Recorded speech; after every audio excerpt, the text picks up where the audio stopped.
Okay, hey guys, welcome back to another episode of Stonks Maxing.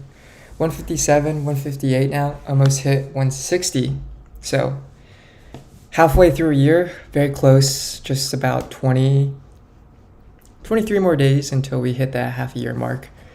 But I want to finish up my article on SCSP AI plus compute conference recap, my top 5 takeaways, just rattling them off the top of my head.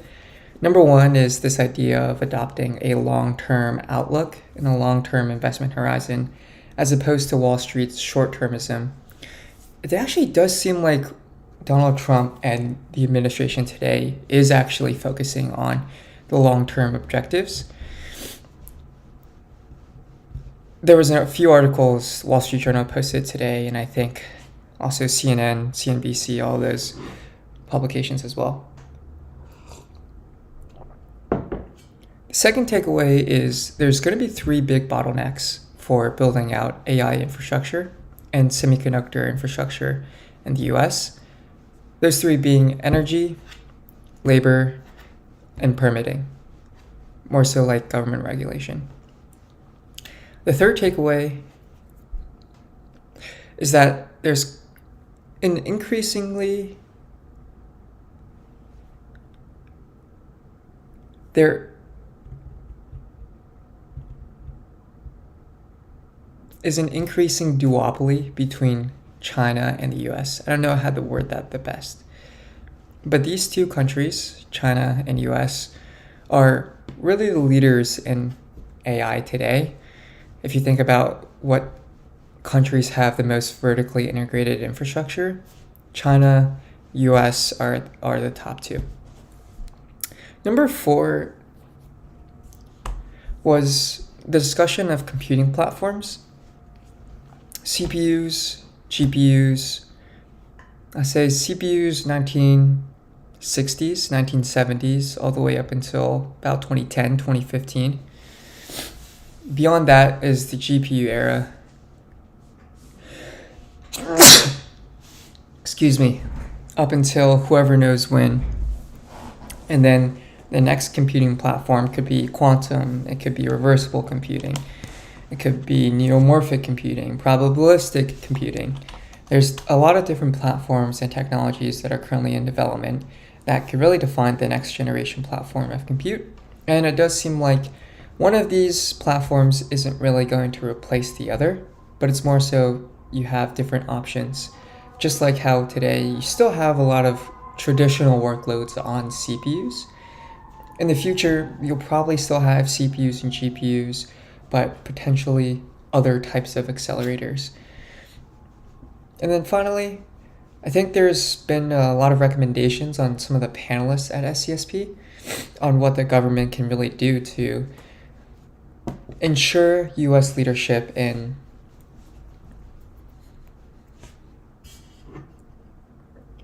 AI and US semiconductor manufacturing.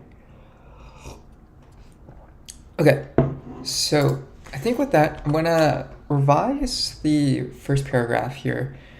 So thank you to the SCSP team for hosting another awesome conference. It was held on March, bringing thought leaders to discuss policy plus investment plus research in the compute and networking technology stack,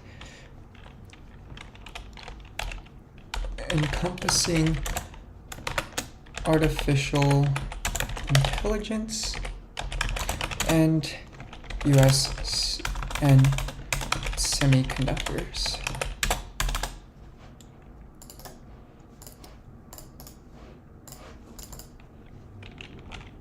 With a focus on artificial intelligence and semiconductors. SCSP, Special Competitive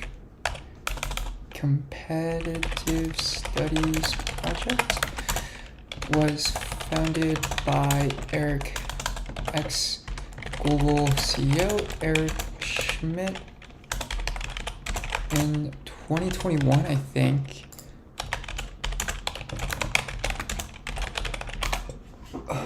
Yeah.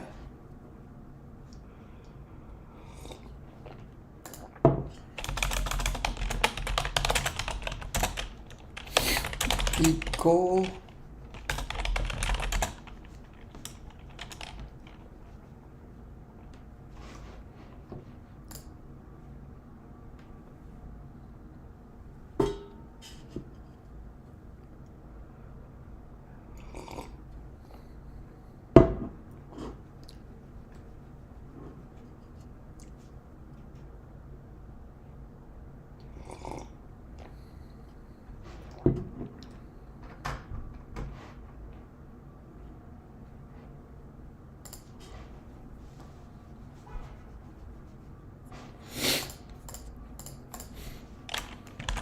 to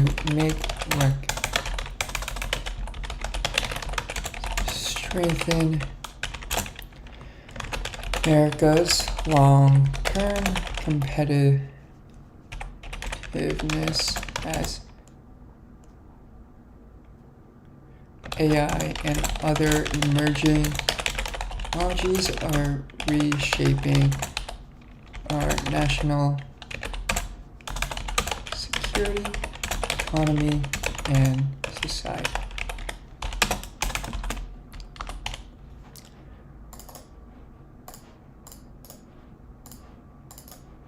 Okay.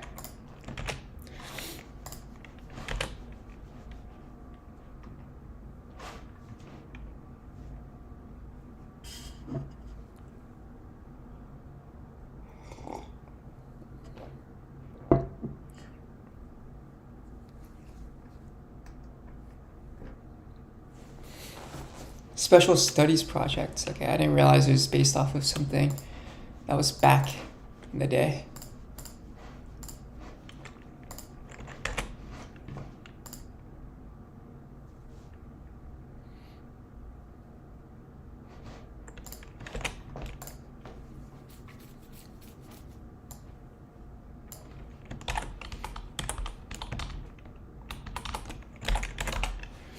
To make recommendations to strengthen America's long-term competitiveness.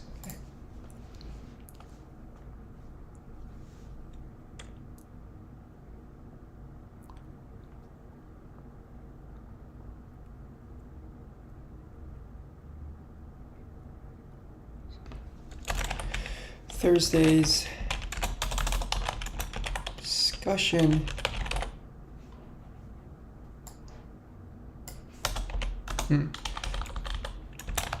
revolved around focused on the build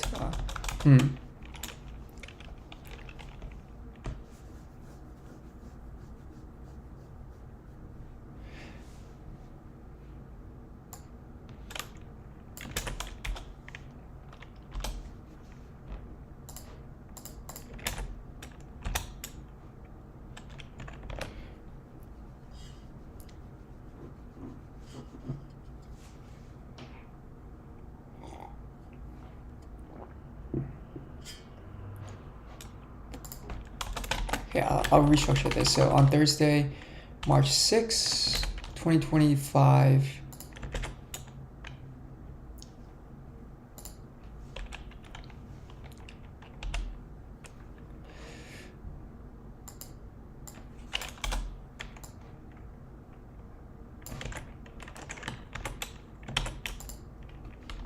SCSP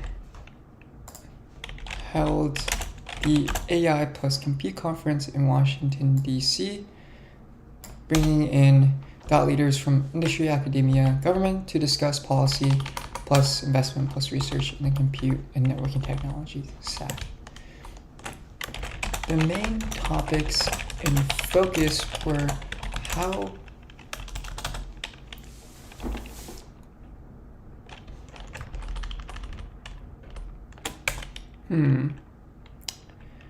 and its impact on AI. The main topics in focus were revolved around the reshoring of U.S. semiconductor manufacturing and domestic investments in infrastructure.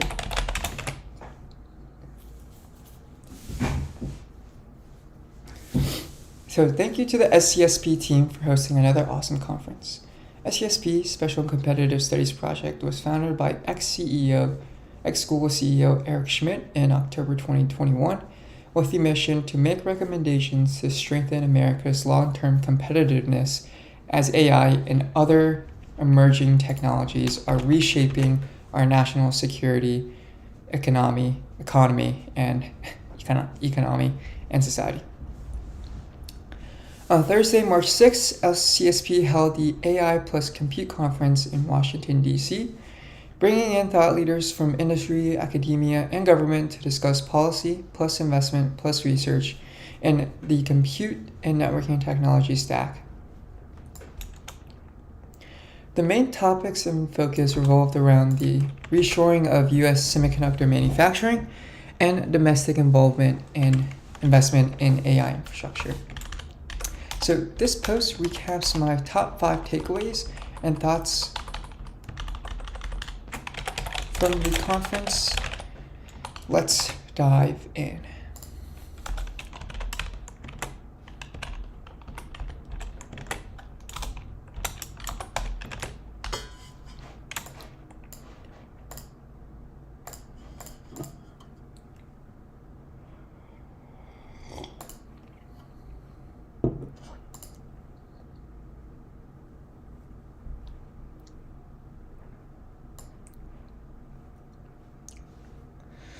Was that my main takeaway from the conference was that this technological development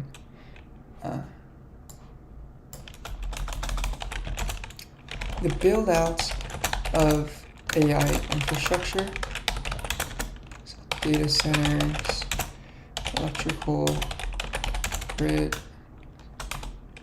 power generators, power plants,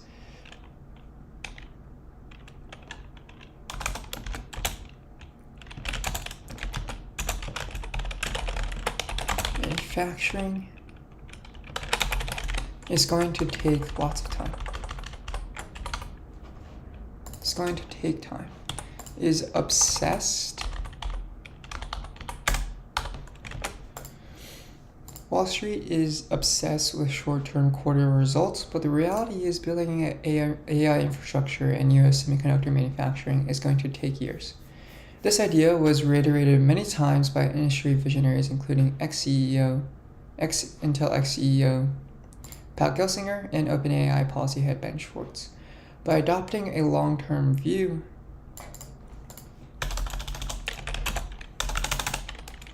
the US able to focus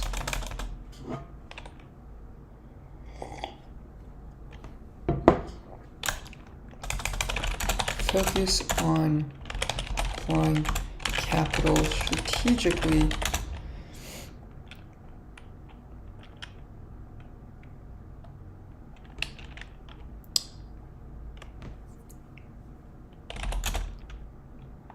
support a grand vision of the future.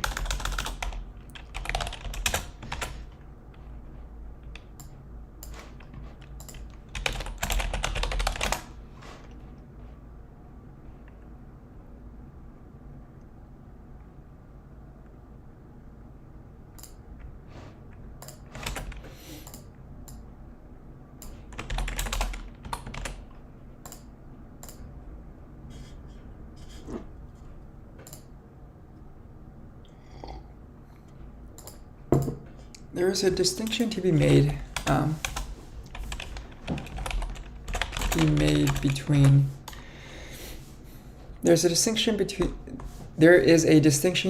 between envisioning a long-term investment horizon and the speed at which capital is deployed.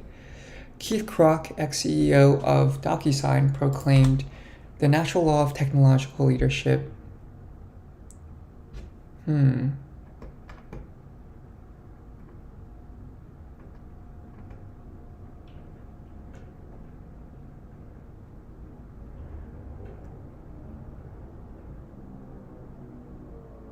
I feel like, shoot. I don't think my change is saved from last time. Oh, God.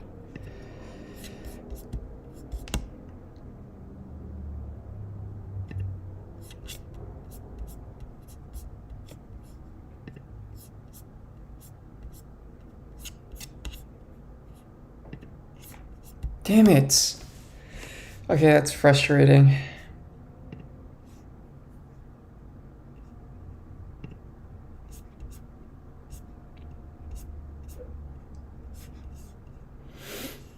Oh well.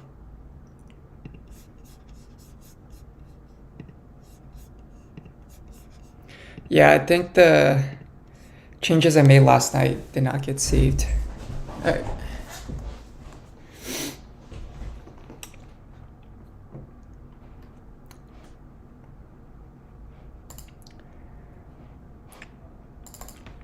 States that the big player doesn't need the small player, but it's the fast player that beats the slow player. Project execution is key.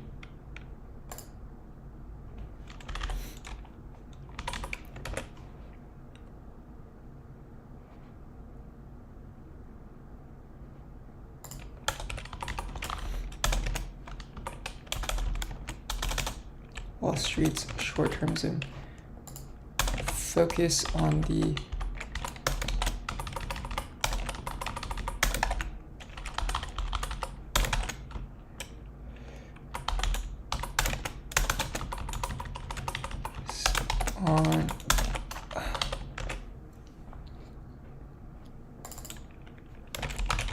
on the long-term vision.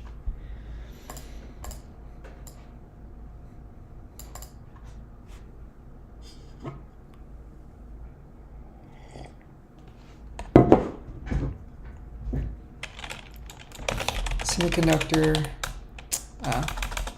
both of these companies are burning through cash at a rapid rate until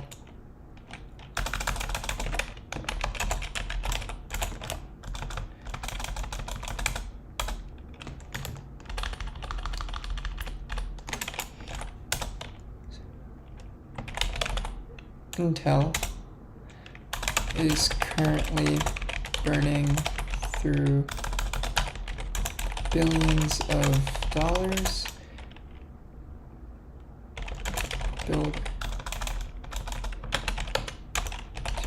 Build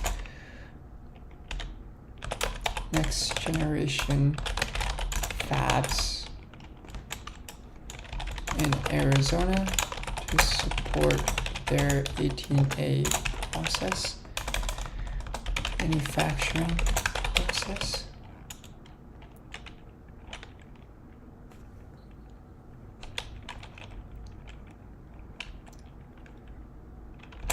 And OpenAI is burning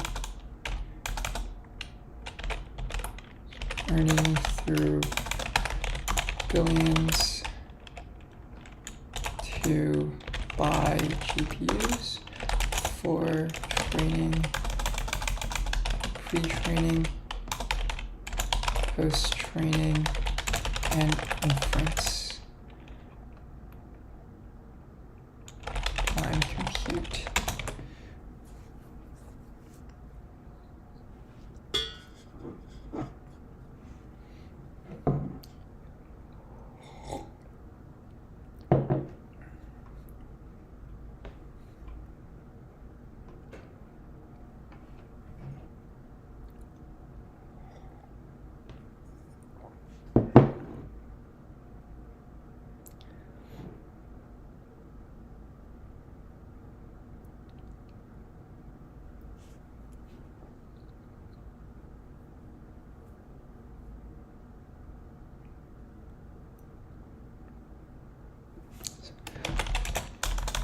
All of these initiatives, business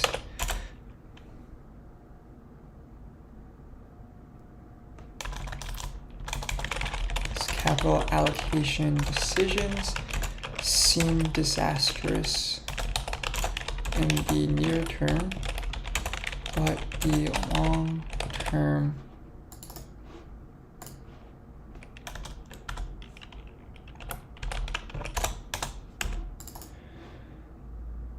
disastrous in the near term, but the long term outcome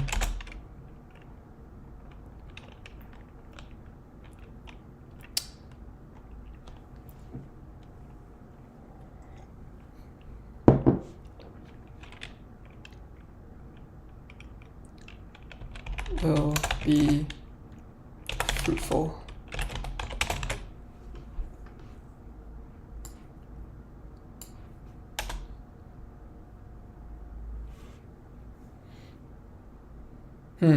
I'm not too sure how to word this the best. So all of these capital allocation decisions, they do seem disastrous in the near term, but the long-term outcome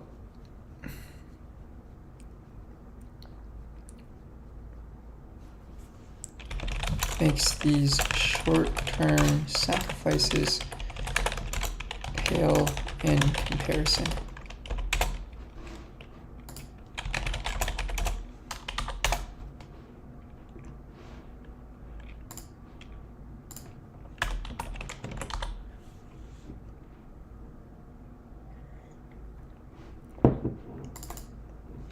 We'll call them losses pale in comparison. There is a distinction to be made between envisioning a long-term investment horizon and the speed at which capital is deployed. Keith Krach, ex-CEO of DocuSign, proclaimed the natural law of technological leadership states that the big player doesn't need the small player, but it's the fast player that beats the slow player.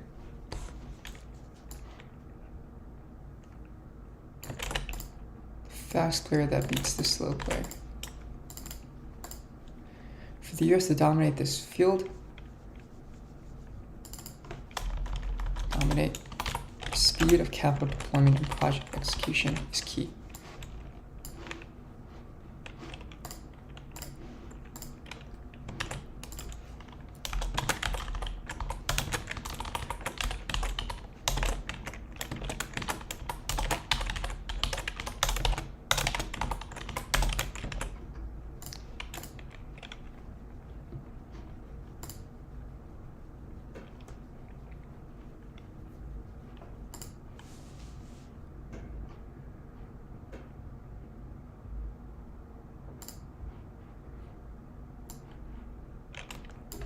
So that means a 1,500 terawatt hour deficit that the US needs to supply.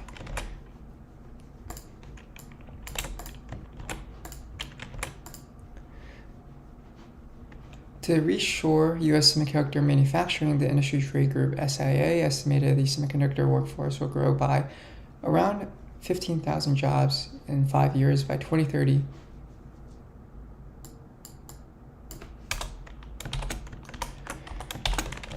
The semiconductor workforce will grow by around 15,000 jobs in 5 years to 2030.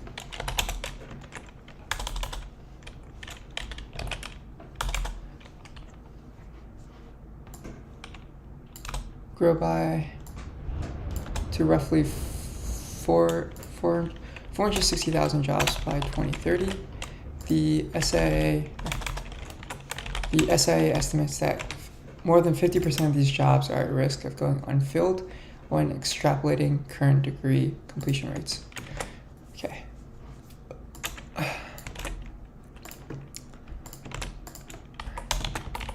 Legal. The process for permitting can take 6 to 8 months to focus on environmental, zoning, building, and energy permits.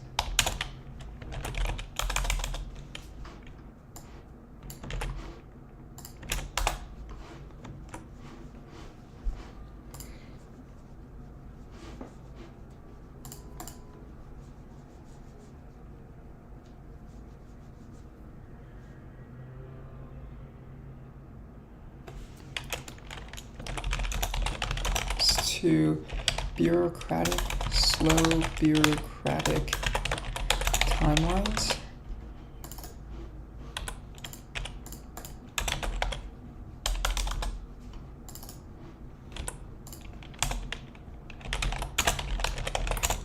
hinder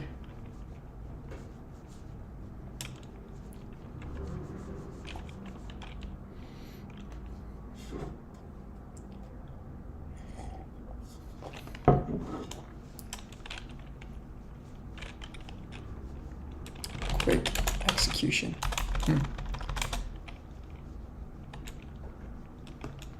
This leads to slow bureaucratic timelines that hinder infrastructure development.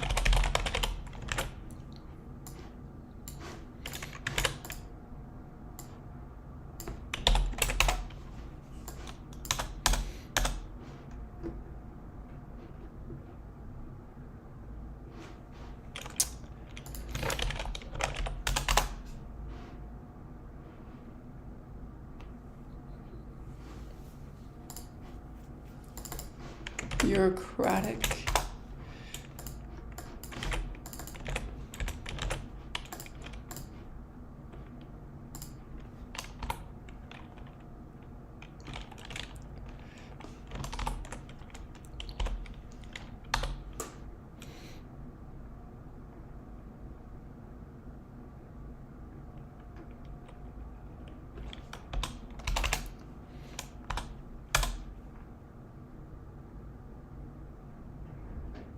Okay, so on that there, okay.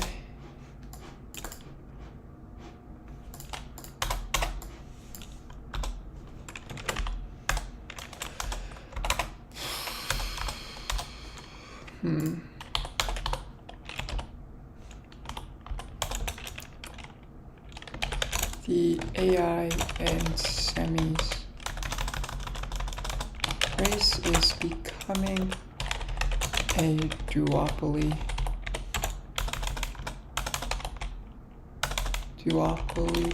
between China and the US and USA. Between USA and China.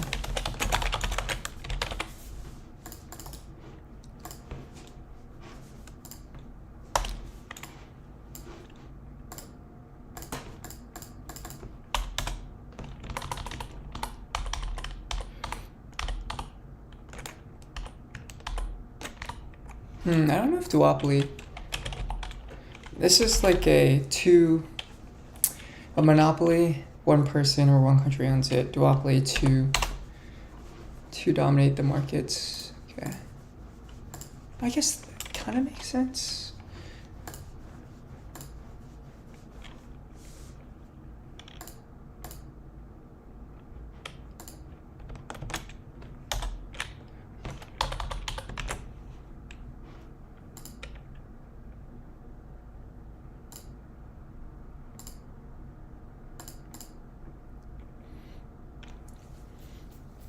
Quantum computing.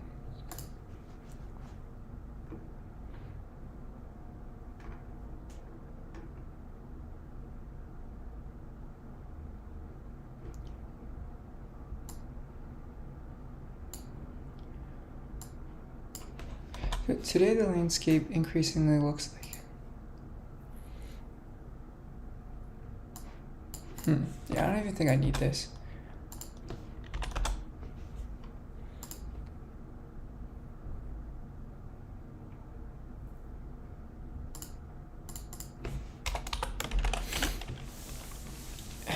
So if we were to survey the world for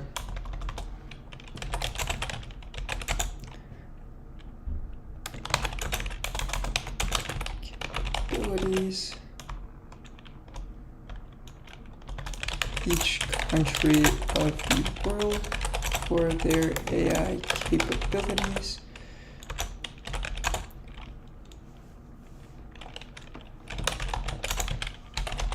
show a duopoly between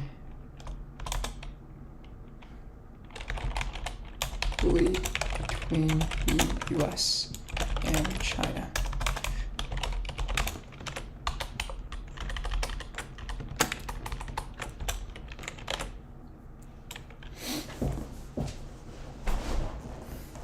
The second point above, the three bottlenecks for the US are energy, labor, and permitting.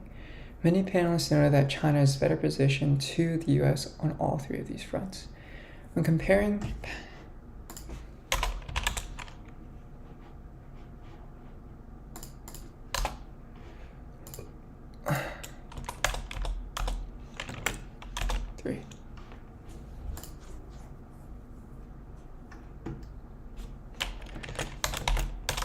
if the government deems AI as a high priority, then they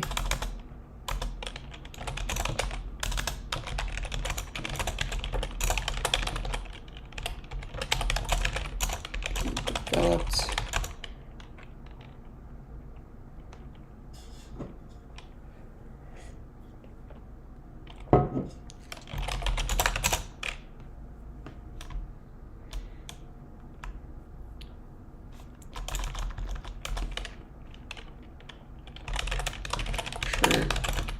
can be developed at a rapid pace.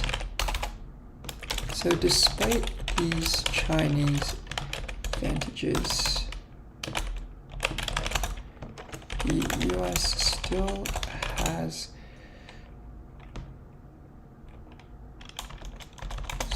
leads the world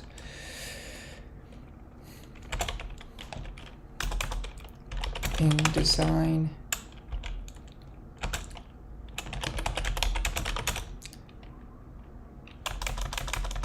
talent, and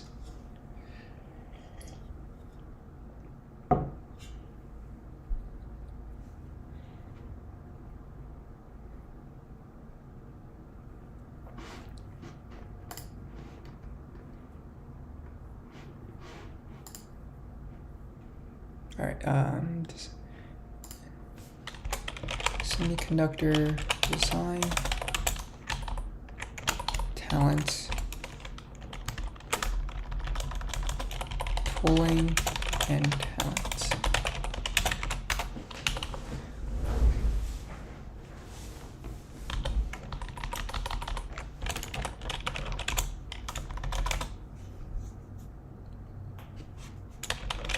Yeah, these, so let me see. How long have I been streaming for? Only 30 minutes, it's not too bad. Okay.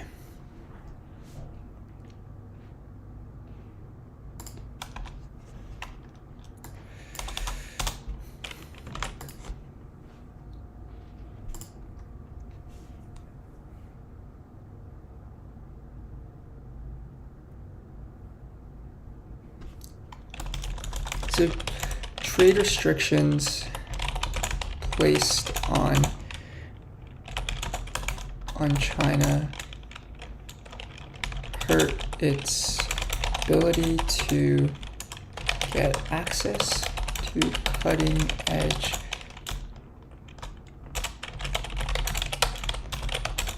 GPUs.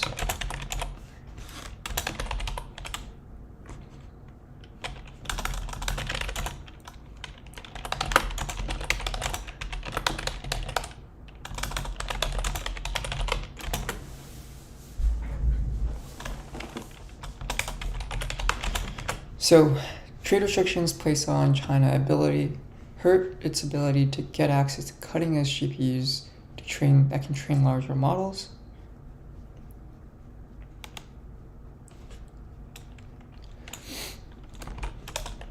Scaling laws and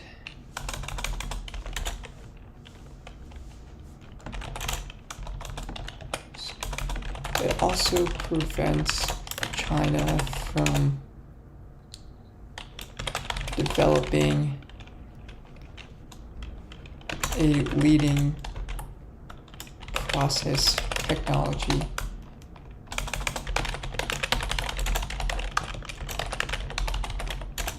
for semiconductor manufacturing without access to EUV technology. for ultra nanometer precision photolithography.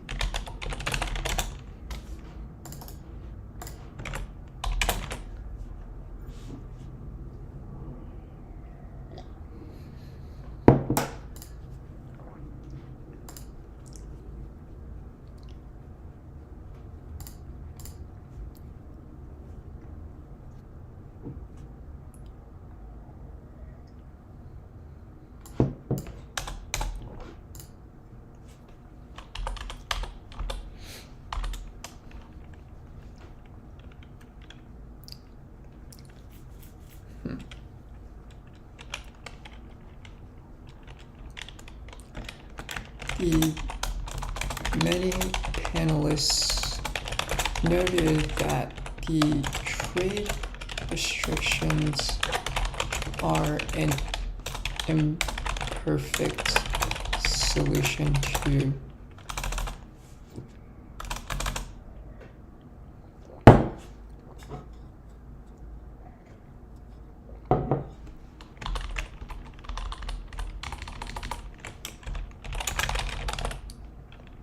counter Chinese progress.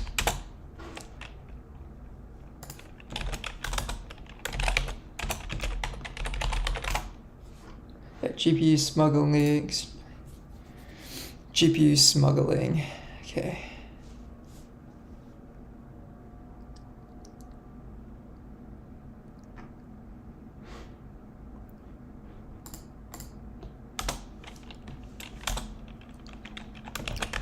Evidence.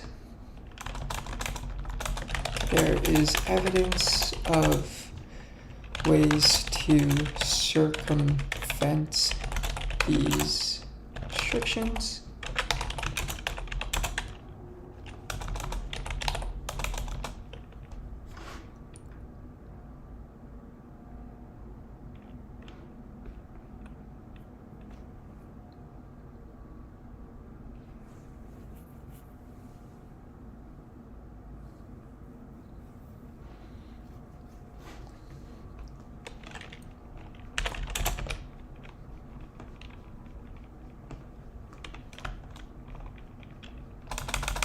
That China has been able to circumvent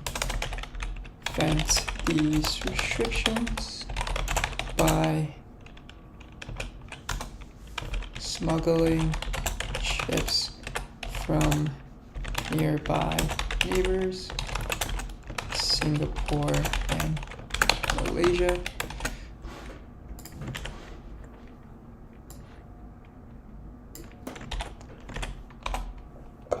Oops.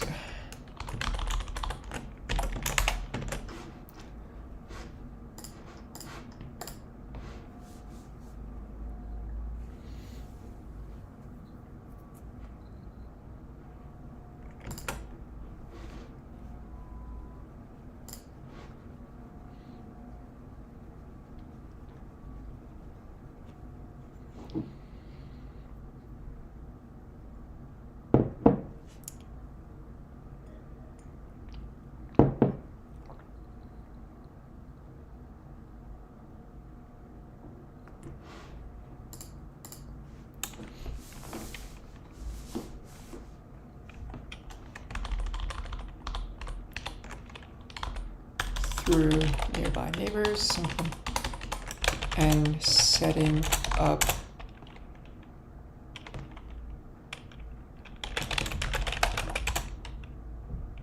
there for exclusive Chinese use.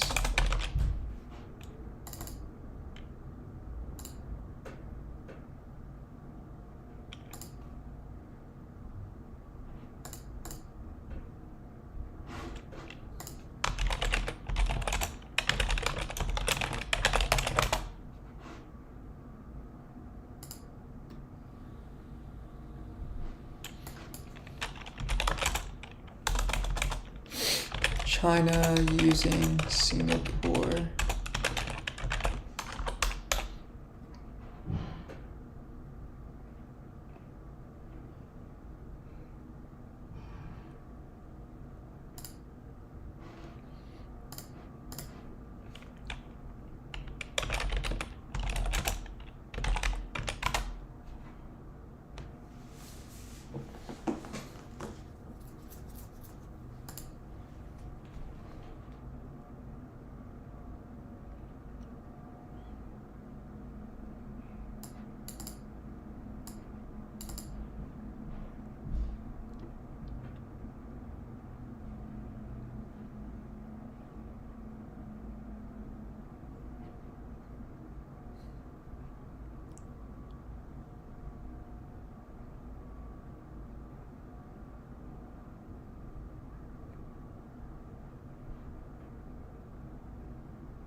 Okay, so it does seem like the data center.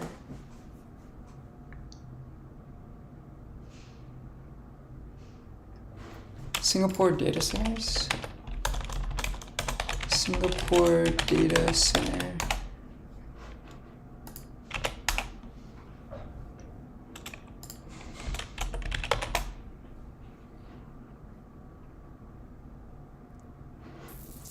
I think this is something mentioned by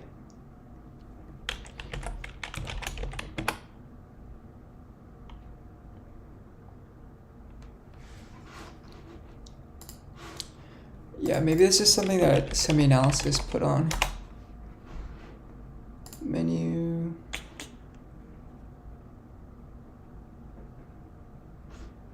Oh, what's this?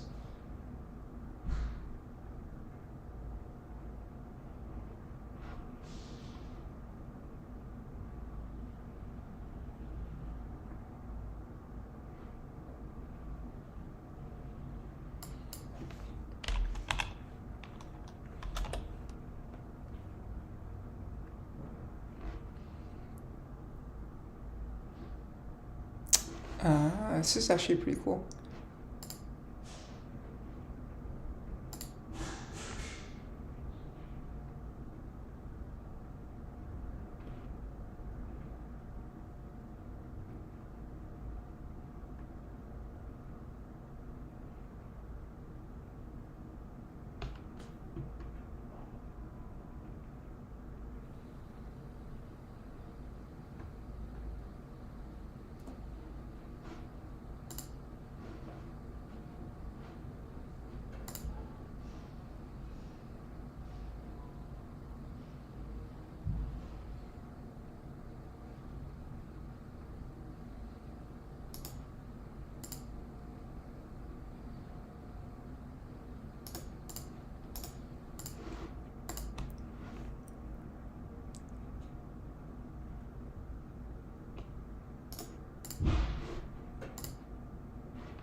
This is very interesting. This is going to be a long one to dive into, I think.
Speed limit, speed of light.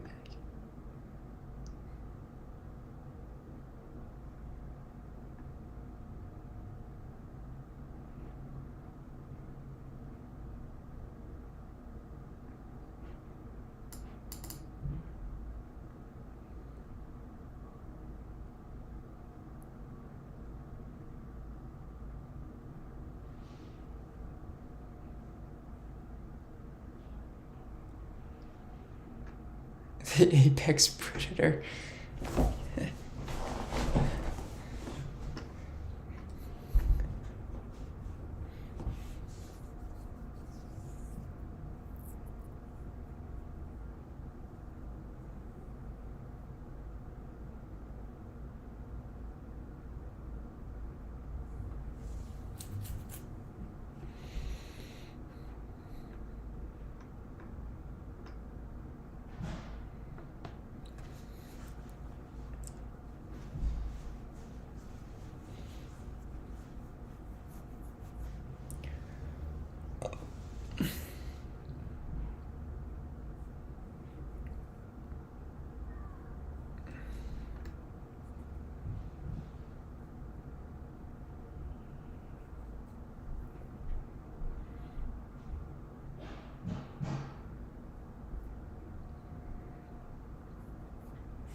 Six nanometers. Wow.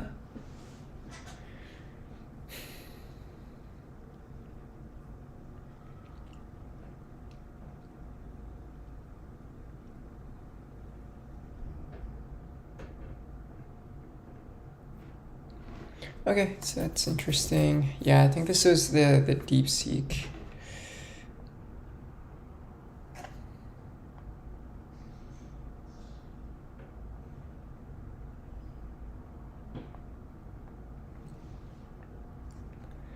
Okay.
Okay, so it doesn't seem like they talk about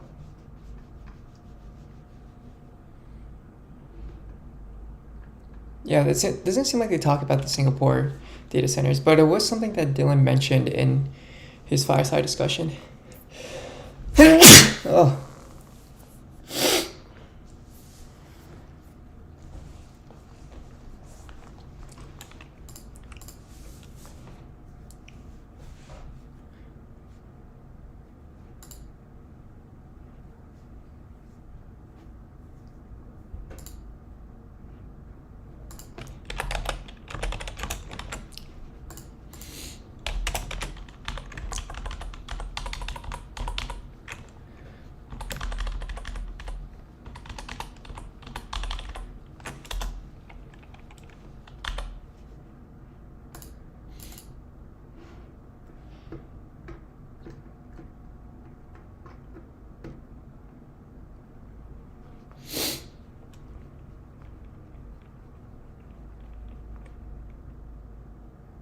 $10,000.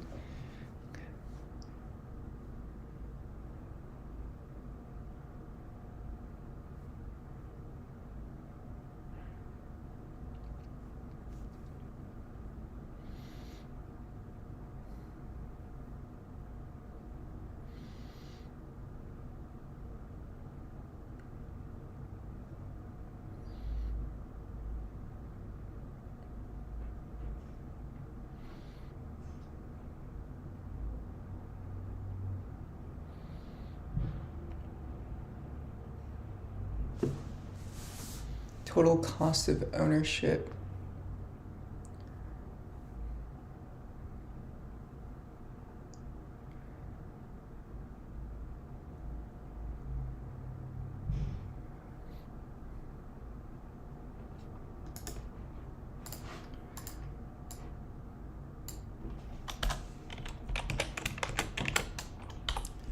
Is grossly understated.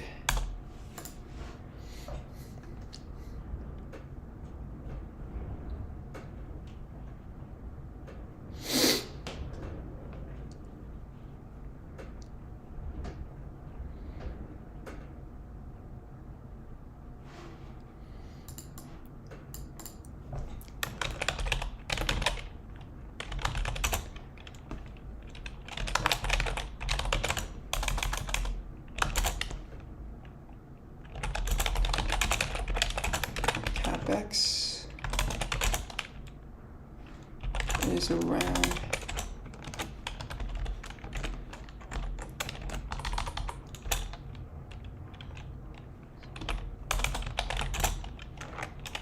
$60,000 for GPUs.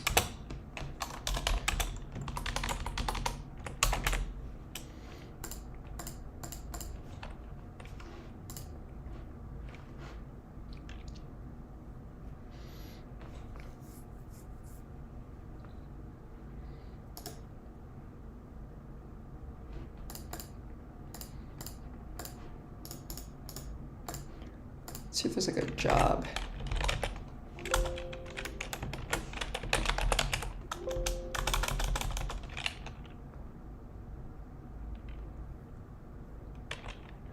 Hire.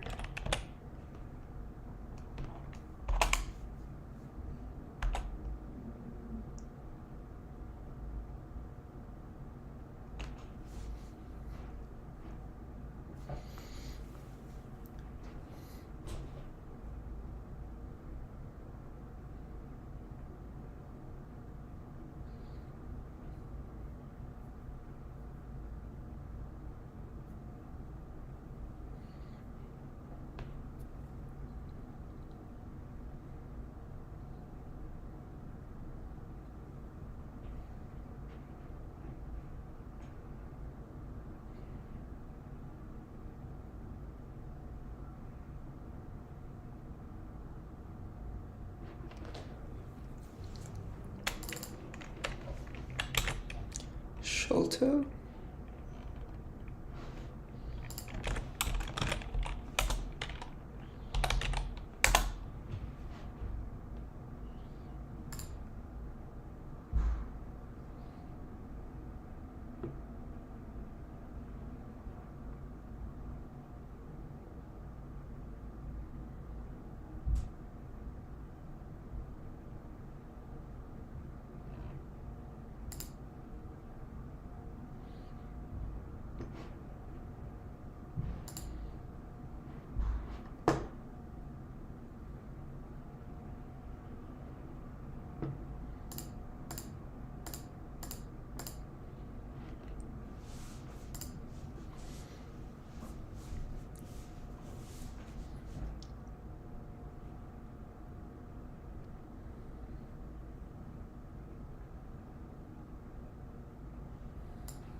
there are even job postings that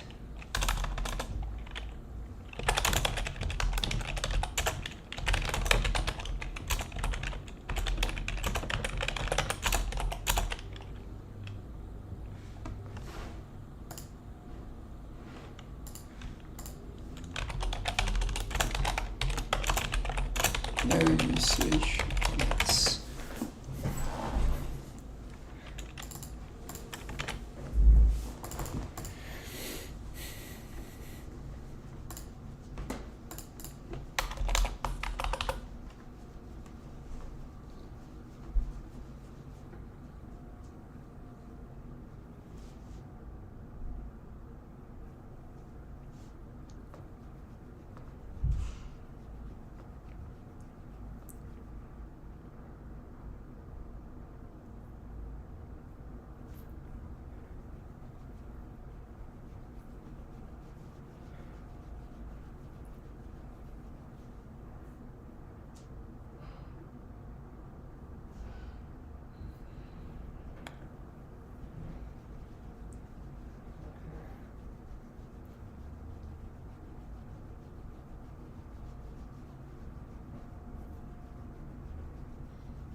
Yeah, what is the Foundry Act?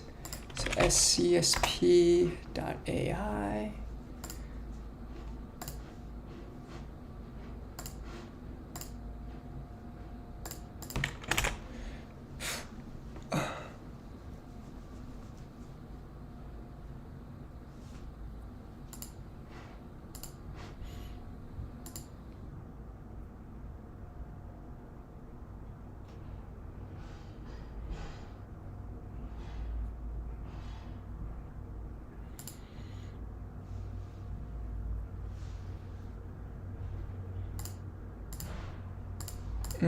Alan Estevis.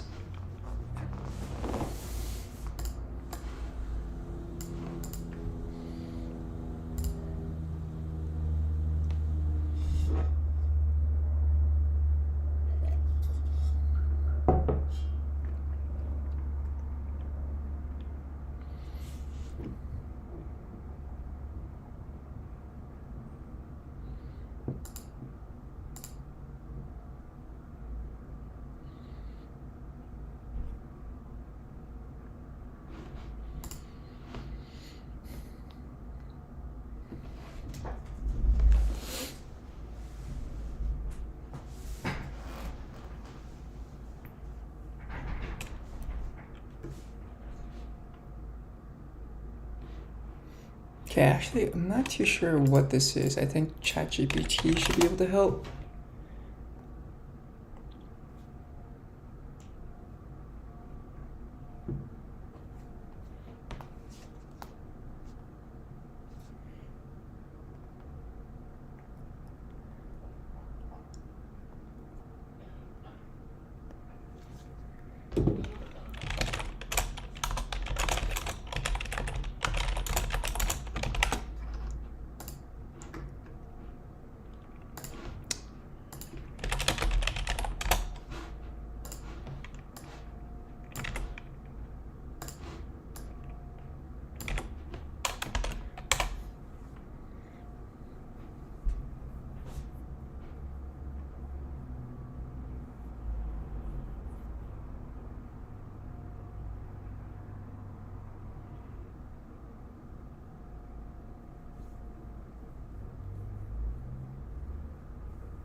Okay, so I guess this is the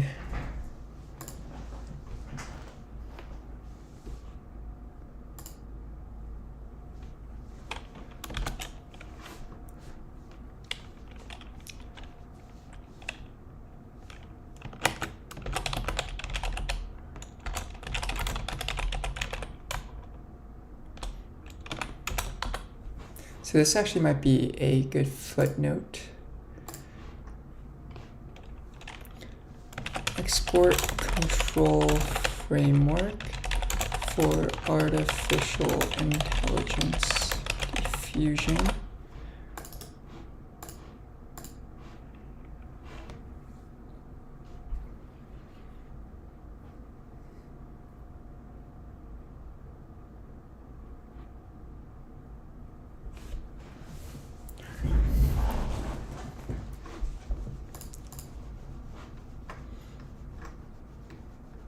This is so long, oh my god.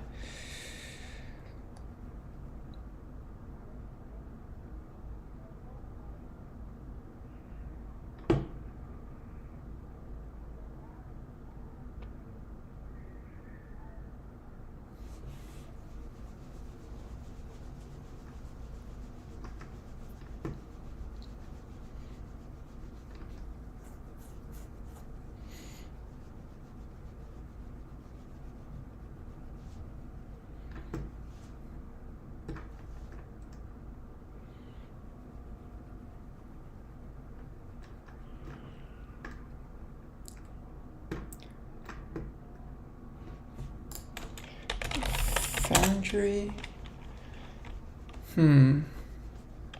Export controls.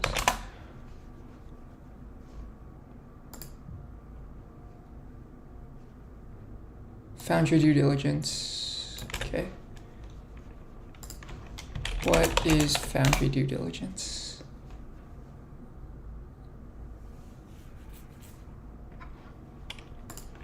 So what is the foundry due diligence regulation?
Okay, so these are two different regulations that export, seems like tools and chips, and then also AI systems as well.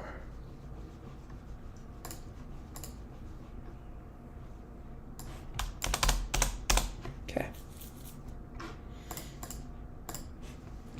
So source, semi-analysis.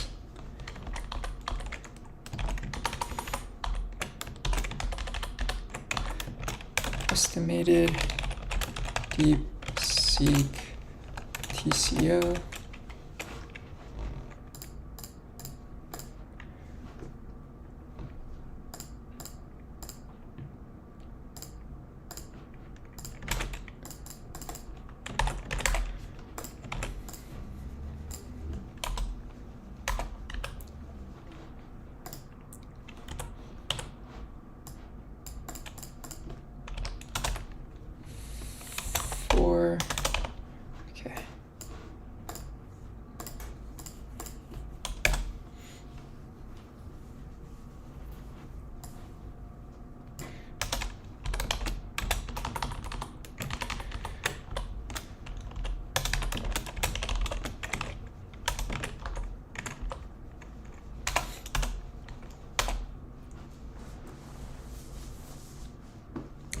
Okay, so to talk about this, let's think.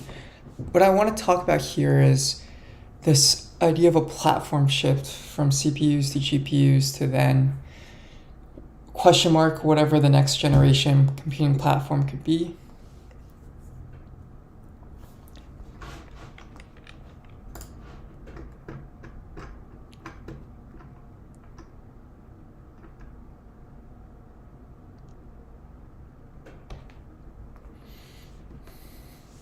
Dr. Whitney Mason.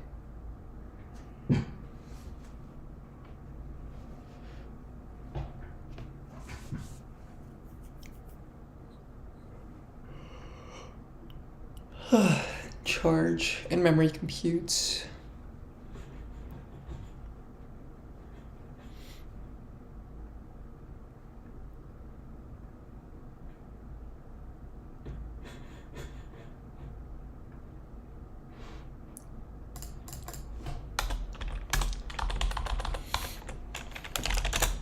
Fourth takeaway here, inspired by Dr. Whitney Mason on what excites her. DARPA Microsystems Tech.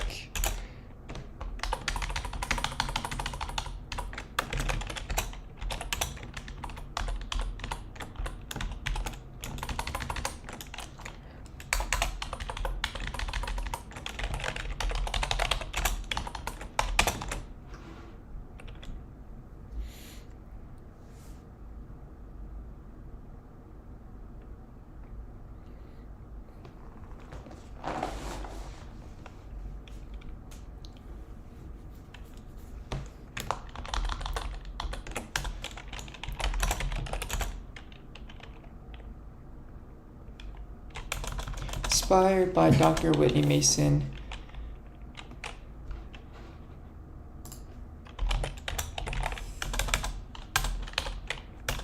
Thoughts on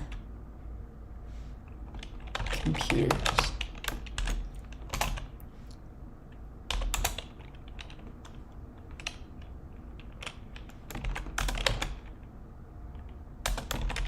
Interesting when computers can do what humans can do, but faster. Exciting when computers can do what humans can't do.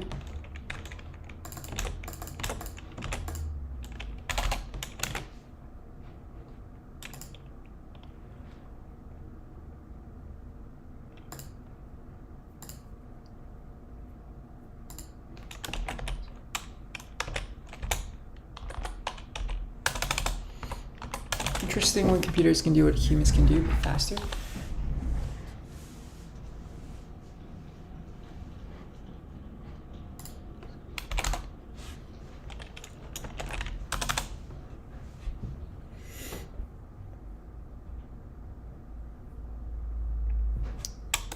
Since the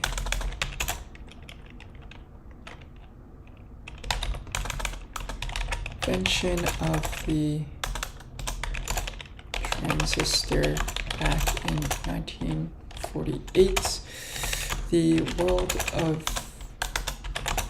computing has evolved from doing things really fast to doing that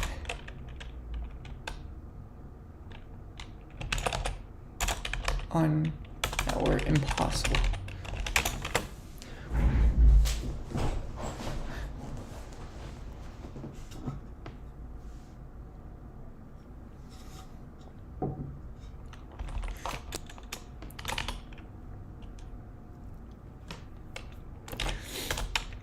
And the process, there have been two major computing platform shifts.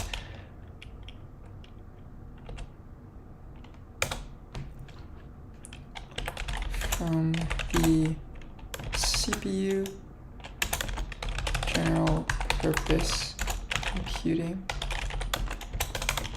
to the GPU, accelerated AI computing.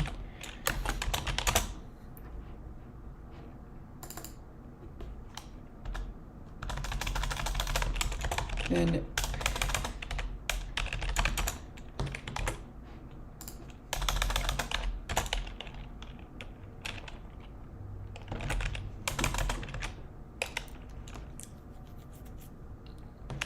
since the invention of the transistor back in 1948, the world of computing has evolved from doing things really fast to doing things that are impossible. In the process, there has been a major computing platform shift from the CPU, general purpose computing, to the GPU, accelerated AI computing.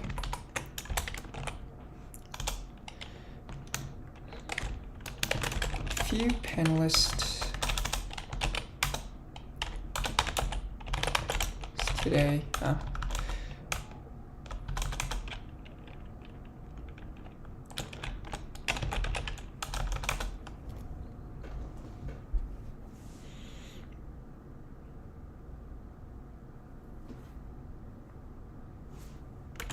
The idea of the next computing platform was touched on today by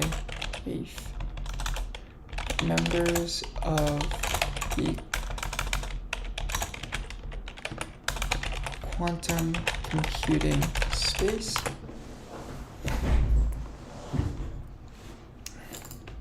By leaders of the quantum computing space, and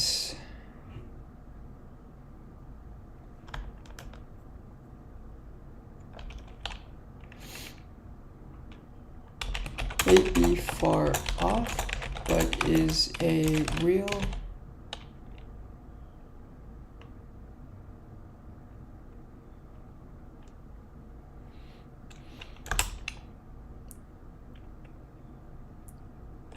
I'm not too sure what this idea could be. Okay, I'm gonna go grab some water real quick. Yeah.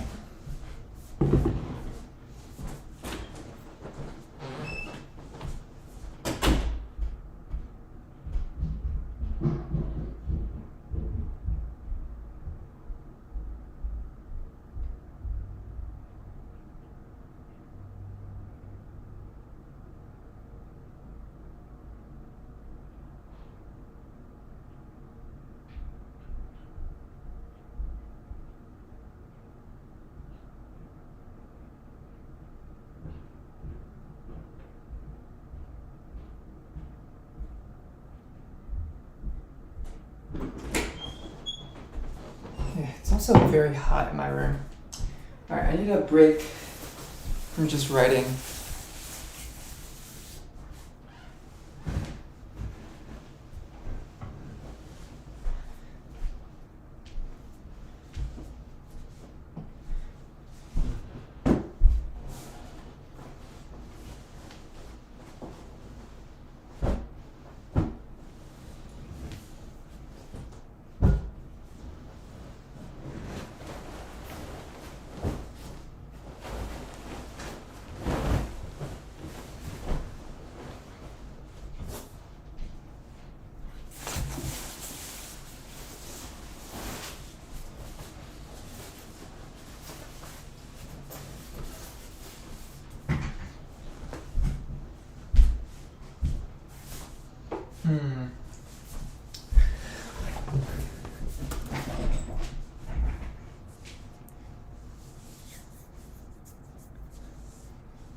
could be the next big thing.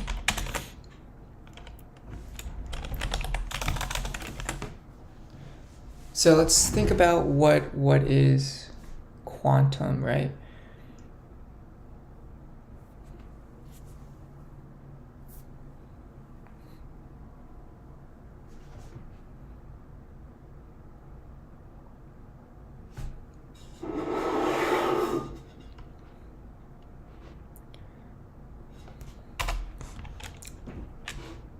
What is prolific definition, I think?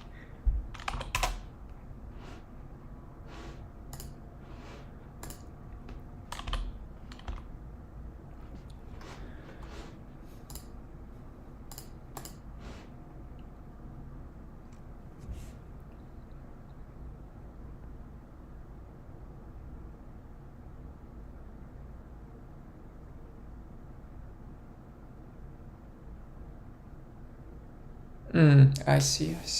Okay. So the idea of the idea of the next computing platform may be far off, but many smart people working hard on developing what could be the next big thing.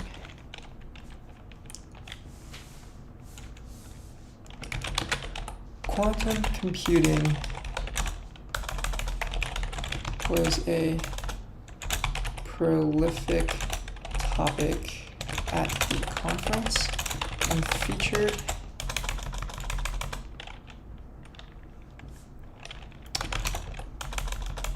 had its own dedicated panel of experts.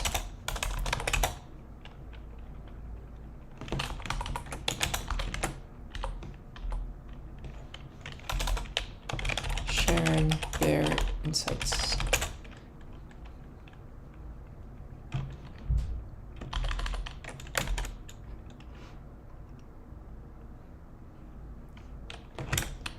Roth, Kanon,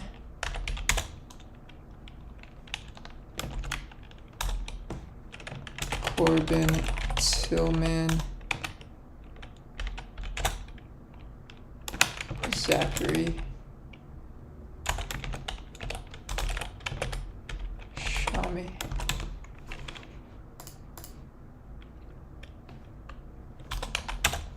Their insights.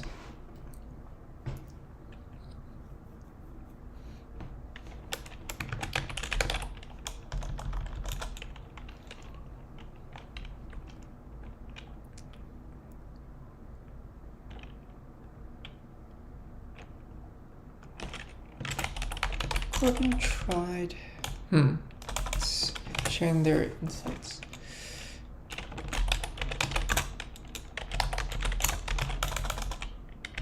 Brought up an analogy of quantum computing mechanics as comparing microeconomics versus macroeconomics.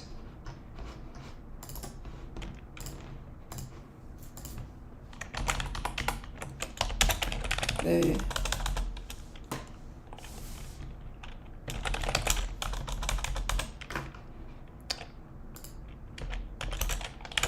classical mechanics.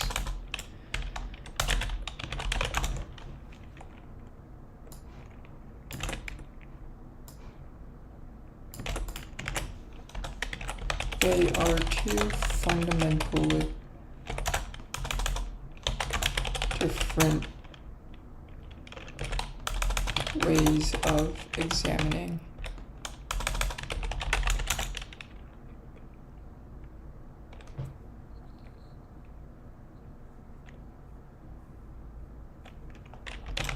natural,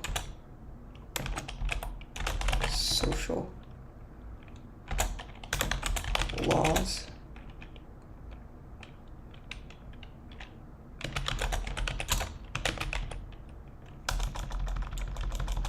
Social laws. Making quantum computing fundamentally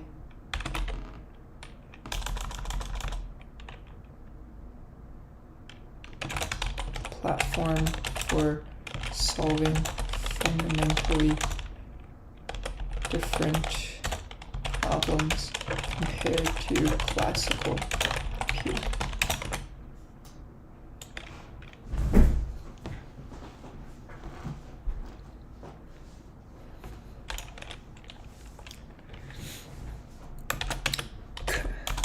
So, Dr. Kannan, founder of Atlantic Quantum, believes that quantum computers will not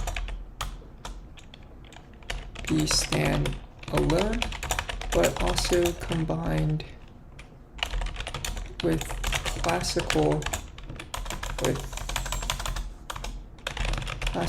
computers, so CPUs, GPUs, to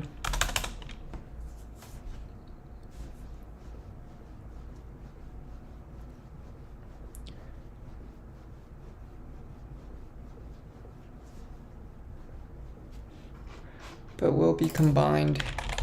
Classical computers, CPUs, GPUs,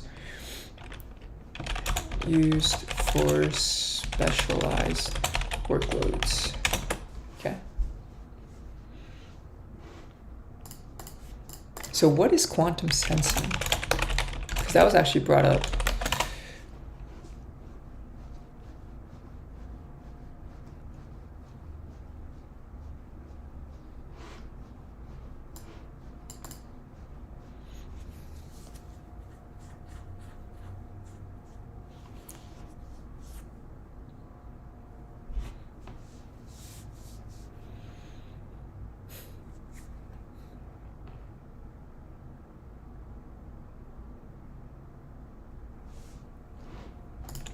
Right. Quantum sensing for MRIs.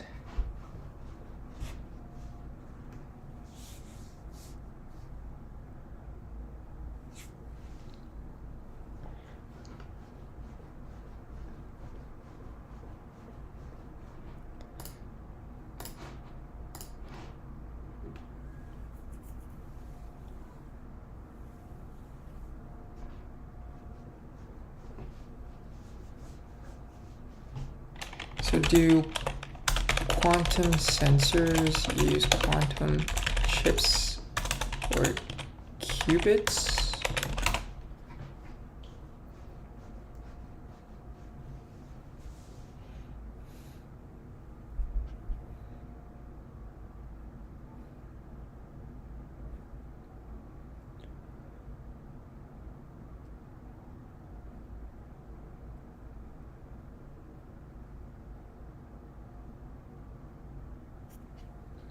Okay, so that actually does clear up a bit. Quantum, they don't use, so I guess quantum just refers to, again, this idea of micro versus macroeconomics. It's a school of thought. It's a way of examining the natural law of science, physics, computing. And I think really the pillars does seem to follow are the superpositioning. What else is there? Entanglement and quantum coherence. Okay. Can you explain the key principles behind quantum sensing?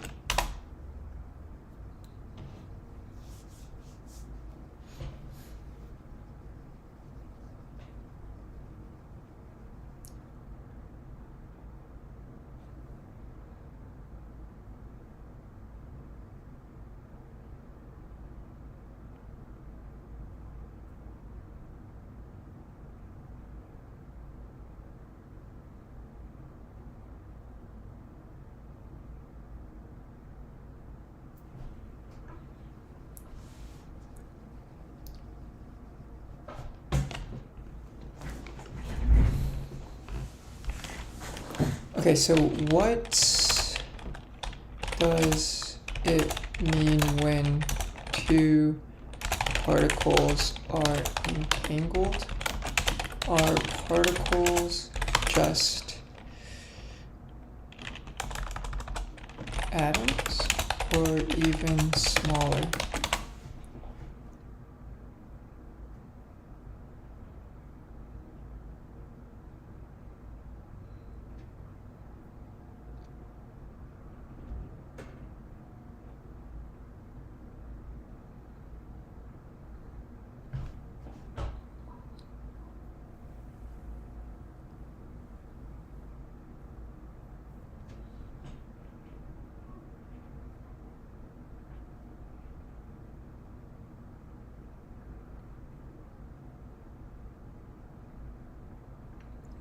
So entangled, intrinsically linked.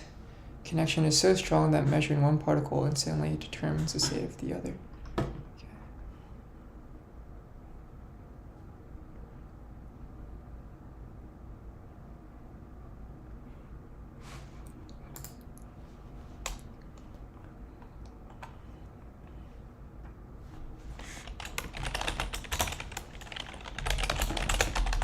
Applications of quantum mechanics and the field of sensors, where concepts, principles like superposition, entanglements,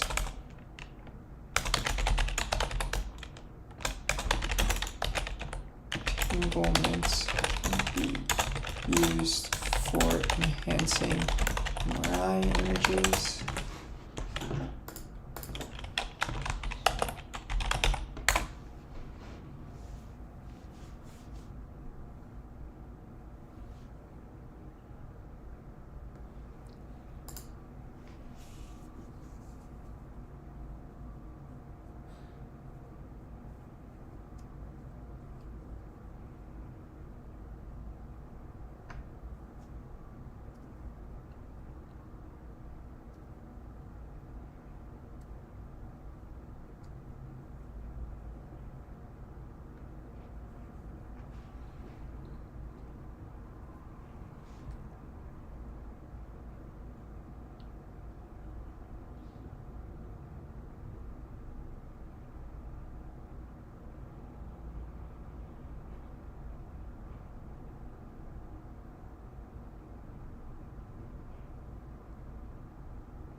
Okay, so this is linear.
Quantum sensing for MRIs.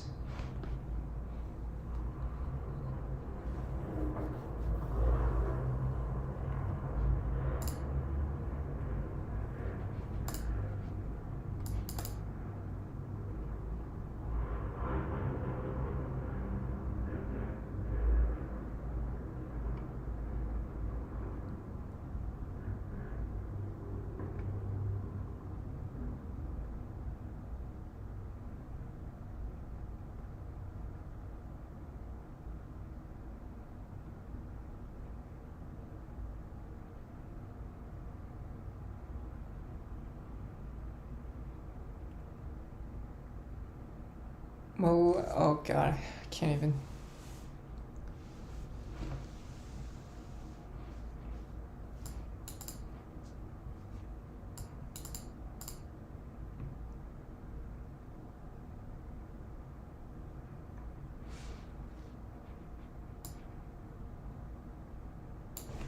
For oh god, I can't even say it, are limited in their capacity to isolate signal sources. Bio.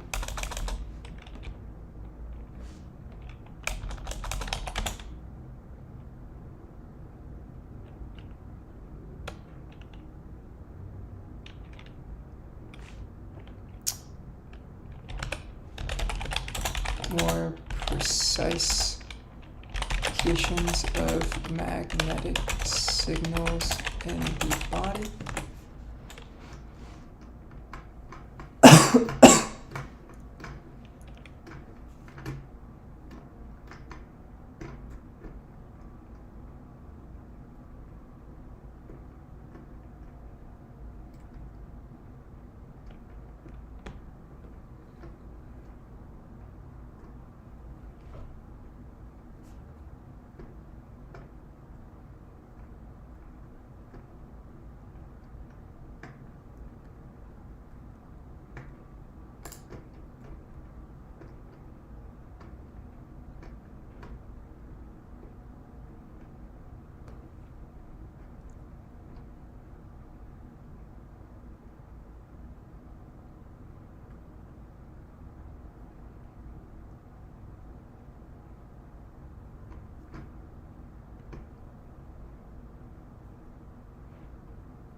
Okay, interesting.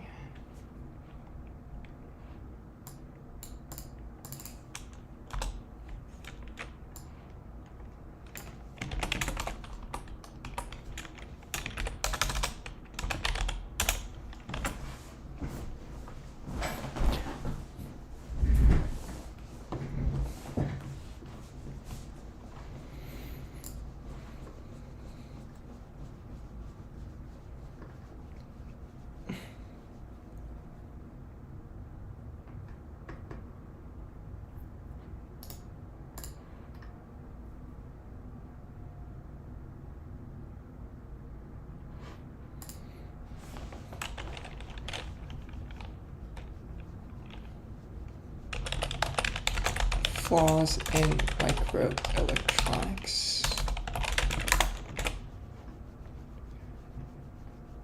Is it so small?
The reality is that these quantum is still a few years away. but the panelist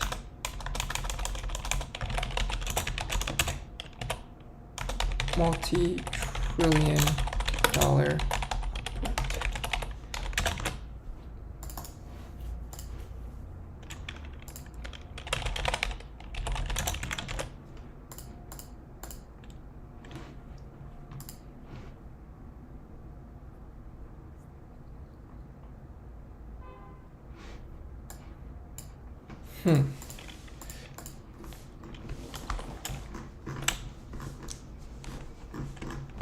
So on the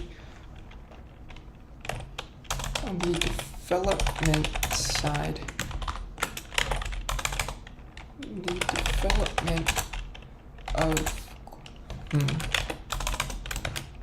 quantum computers, one of the biggest challenges that the panelists agreed on is the lack of uniformity and standards.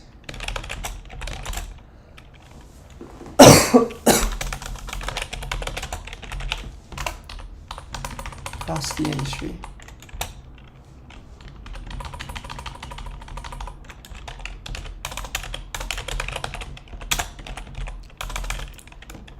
Every lab has their own technology for making qubits and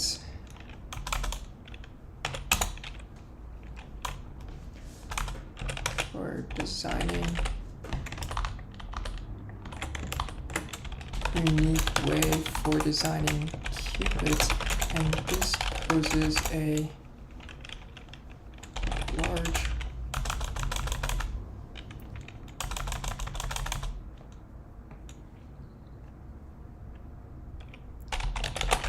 fence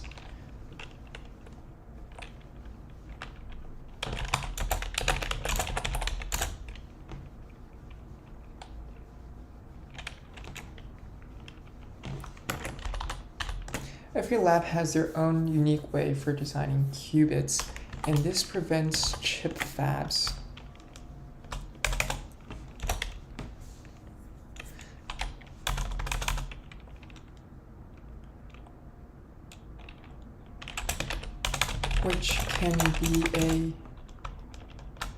Which is a headache for manufacturing.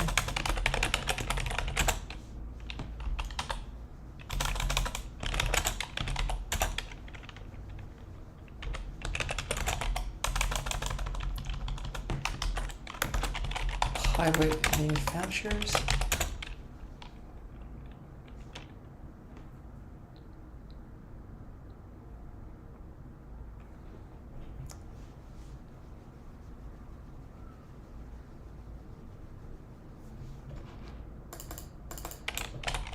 Has their own unique way of designing qubits, which is a headache for pilot manufacturers.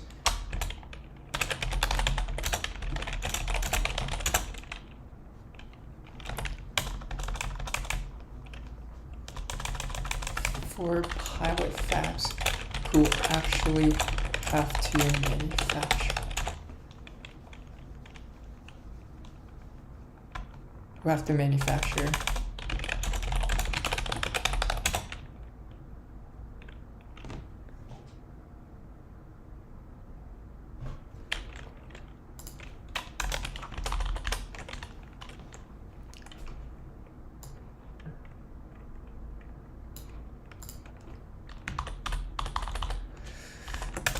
One of the biggest challenges with developing quantum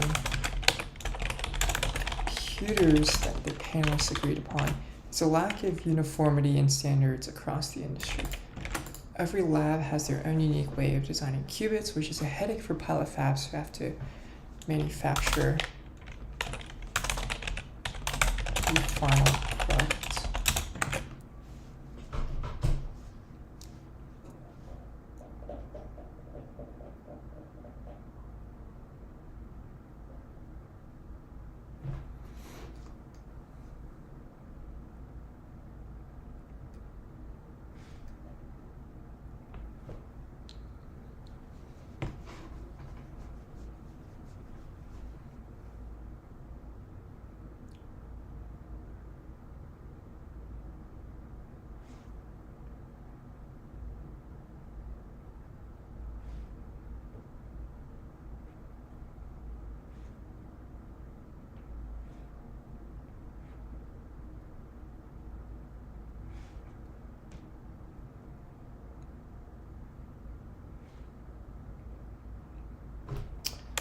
there is also a much larger base. Okay. On the adoption side, there is a much larger base of classical computers than the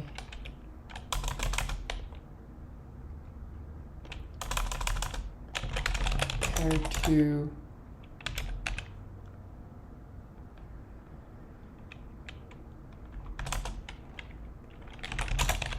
'70s when first PC computing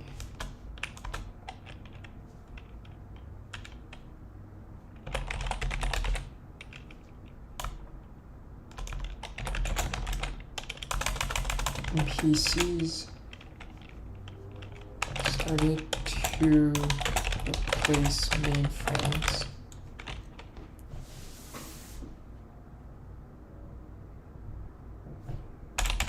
Making the threshold for improvement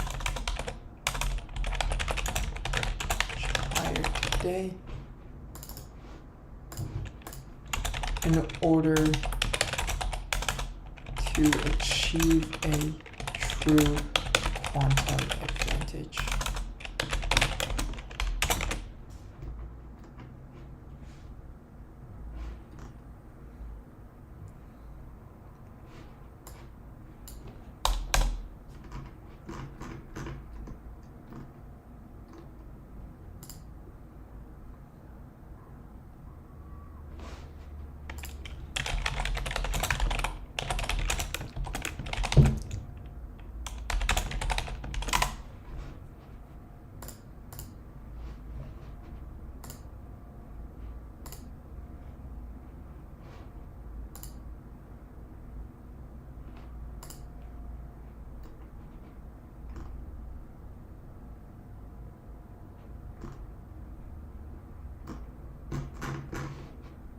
I guess Moore's Law would be a good thing to have here.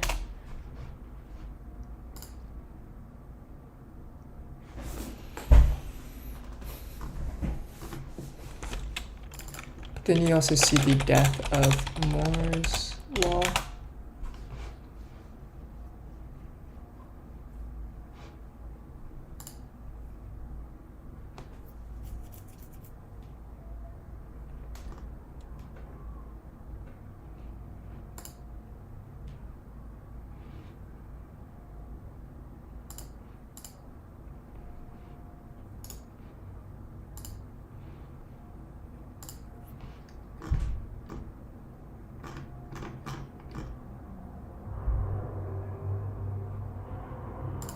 So I wonder when this was.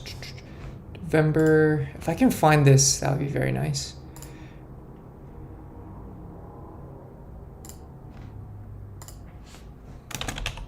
NVIDIA investor relations. I'm gonna try to hunt for this.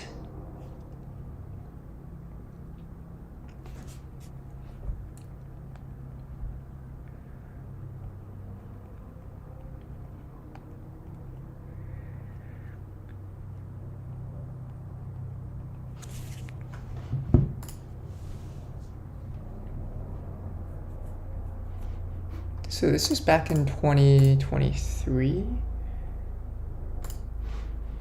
Let's see.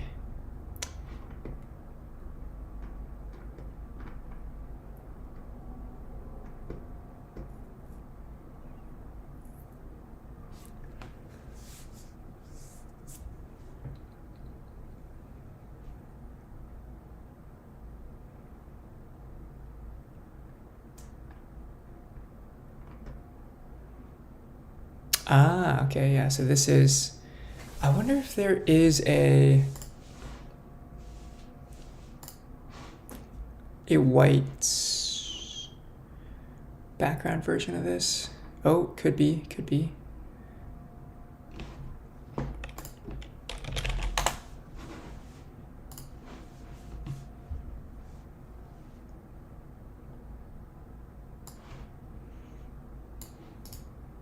single-threaded though, single-threaded CPU performance.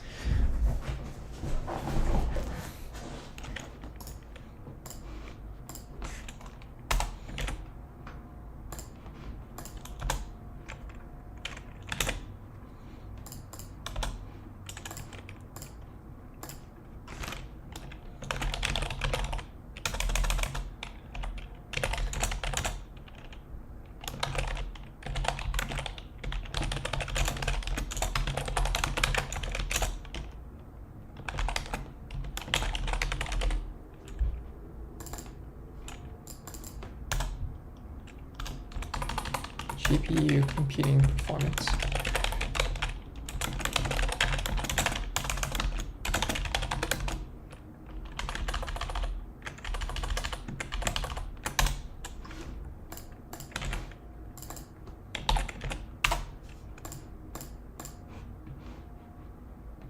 Okay, nice. Oh, this is a CDN, q4cdn.com.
Quantum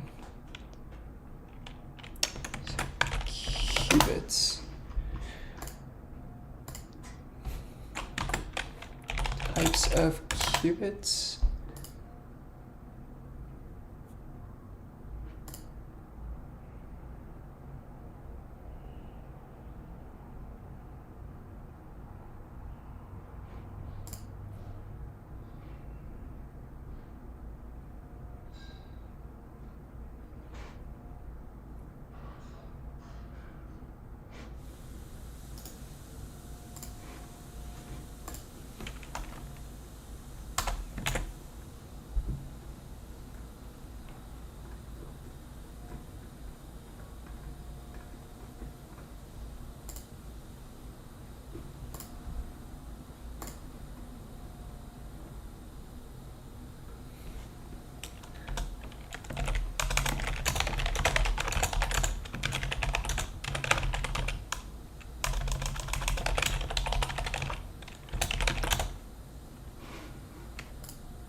Huh. A qubit zoo. I like that.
Okay, so I think I'll also talk a little bit about versatile computing.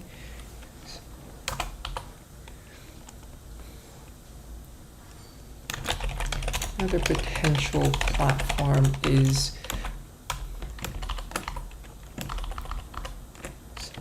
a less prolific but equally interesting technology is the idea of reversible computing. So VAR computing.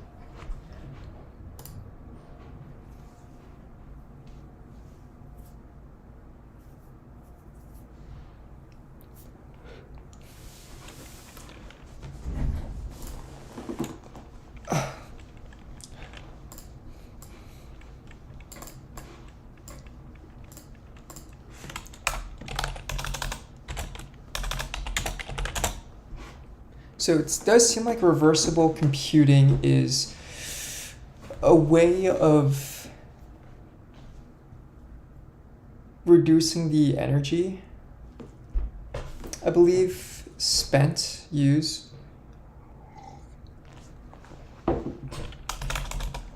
A way of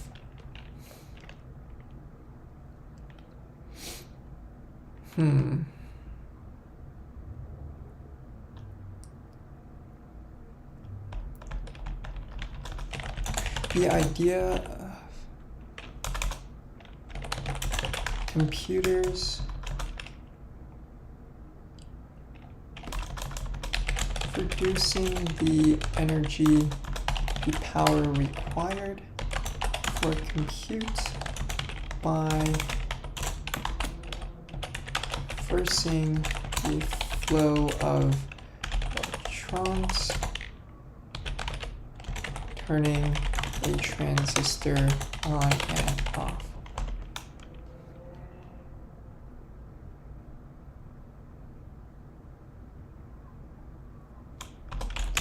Essentially keeping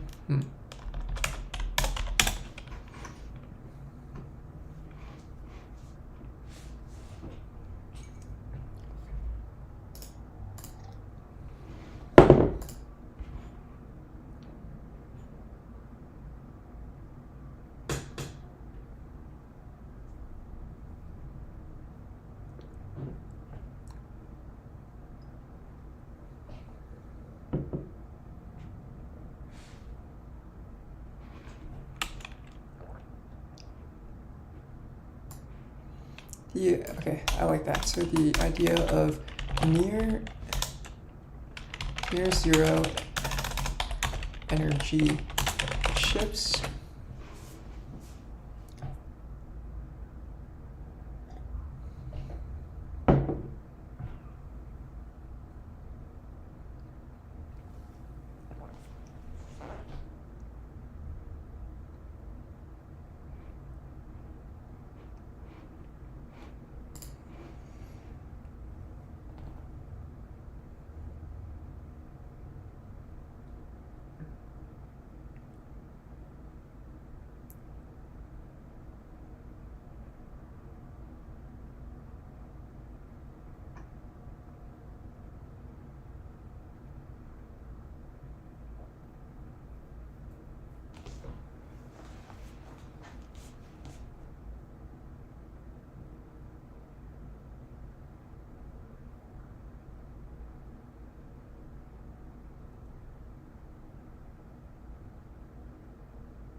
so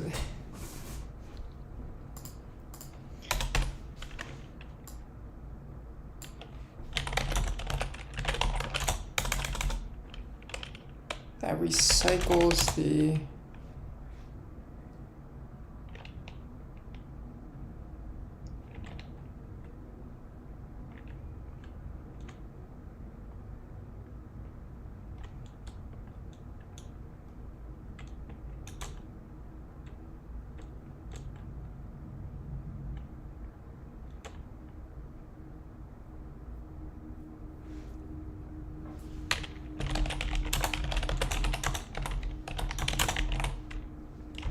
on an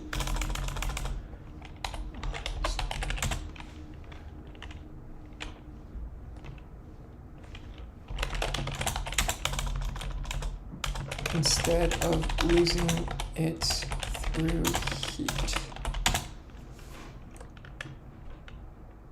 So what does dissipate mean?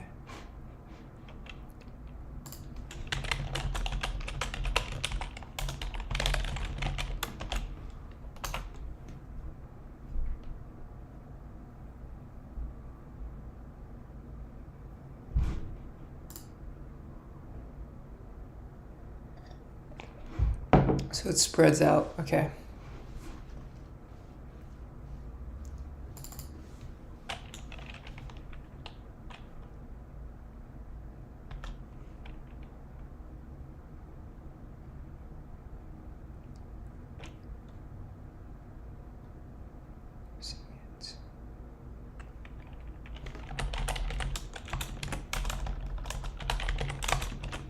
Heat dissipation.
And very, very early.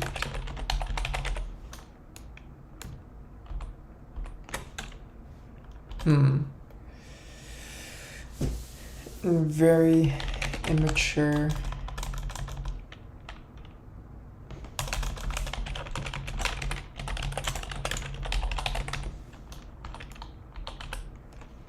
Is reversible computing.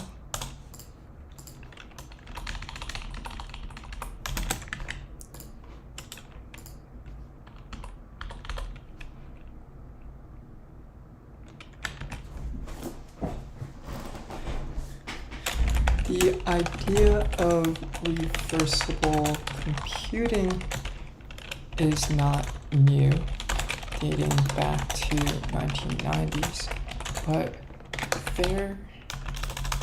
the commercialization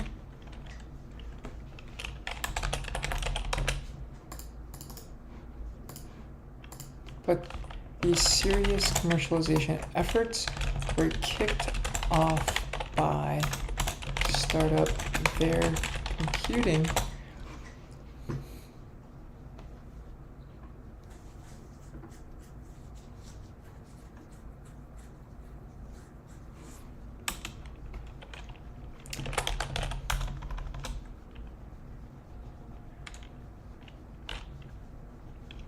in 2021.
Okay. Nice.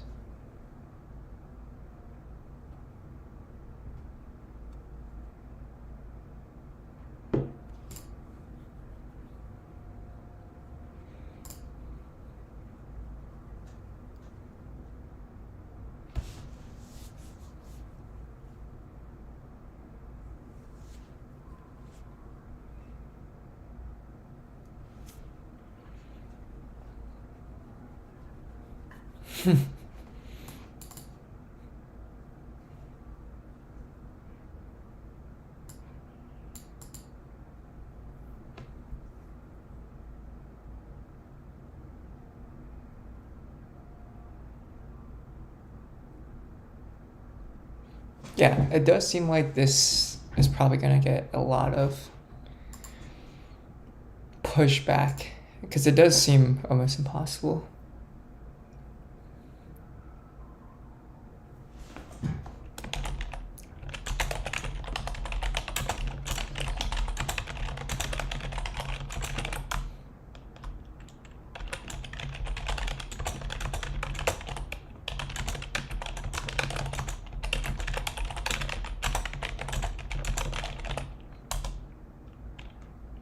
Still in very early stages of development, but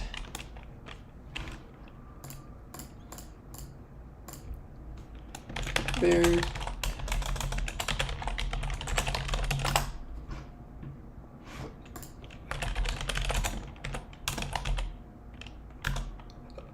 Adolfo Rossini has big plans to ship 60 billion chips by the end of the decade.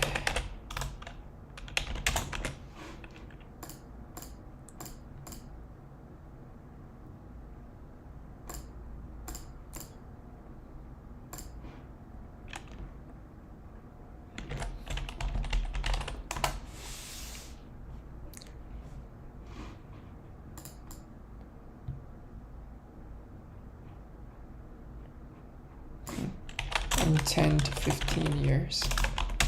Okay. Let's see if I can also add Substack.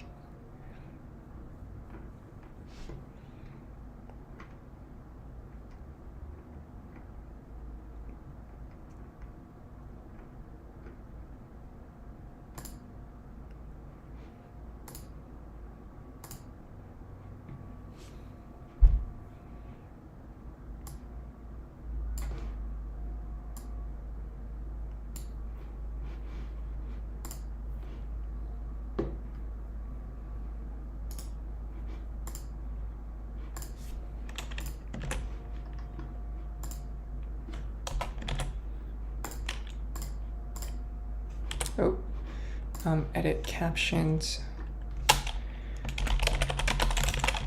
computing,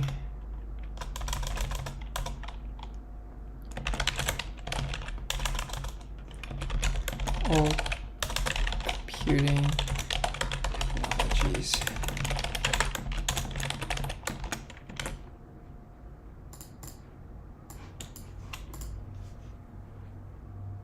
Okay, so almost done here.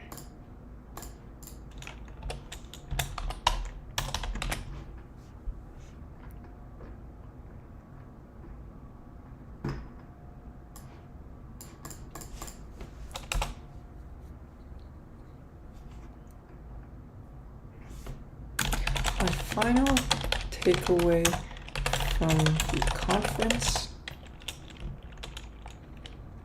is that there are many ways the US government can implement regulation and initiatives to ensure the leadership position in AI and semiconductors.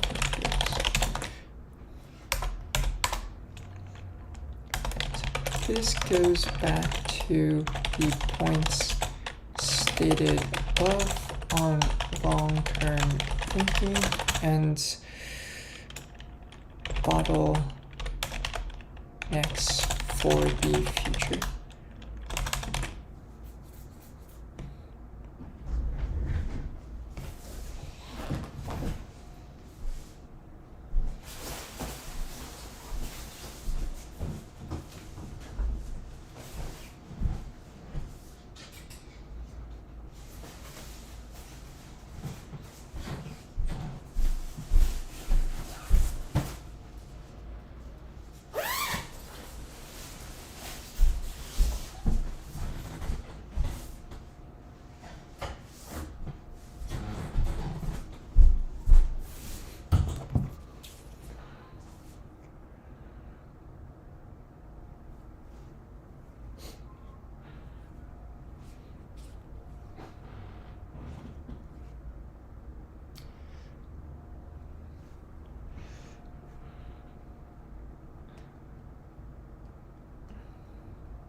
The US government can make active steps, can take active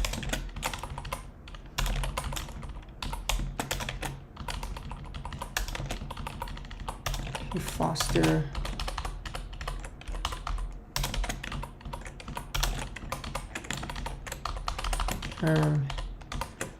industry sustain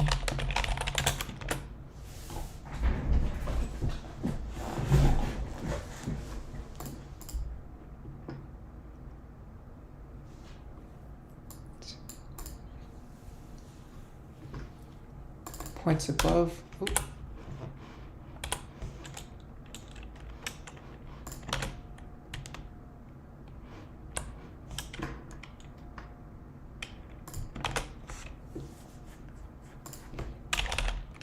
Industry bottlenecks.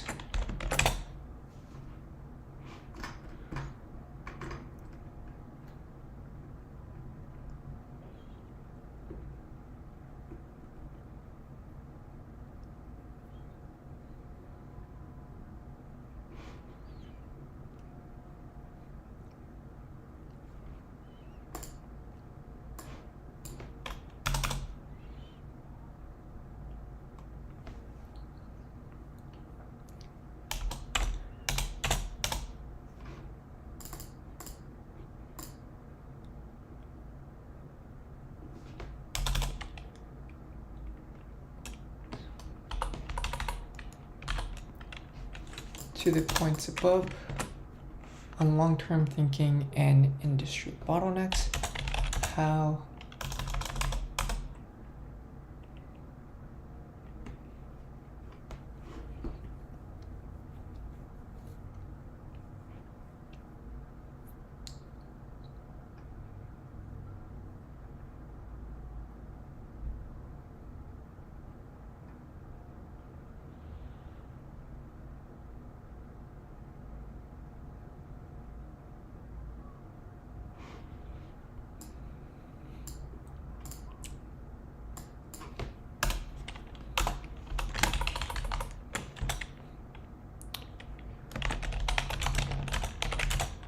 are some ideas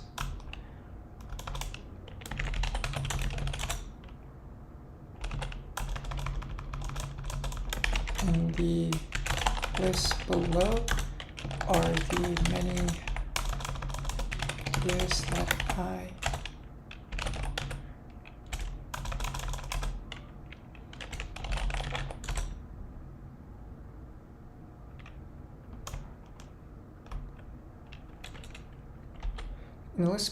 the list below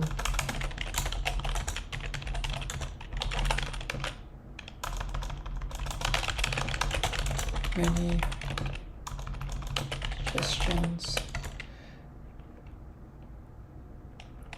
panelists have for governance.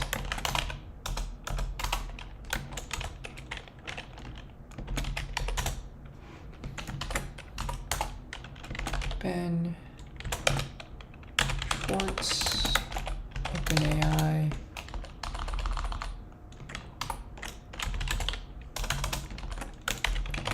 of infrastructure.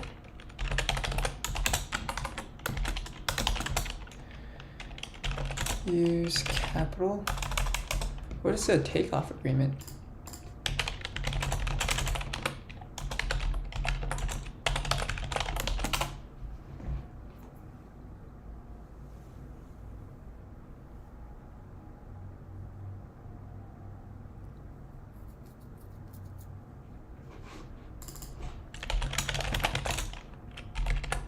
Take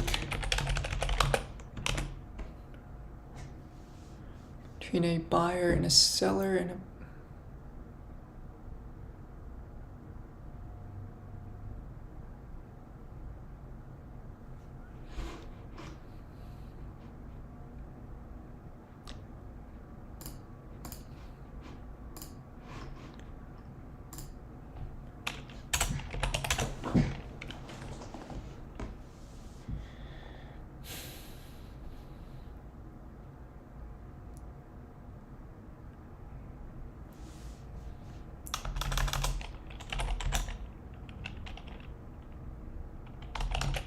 commit capital.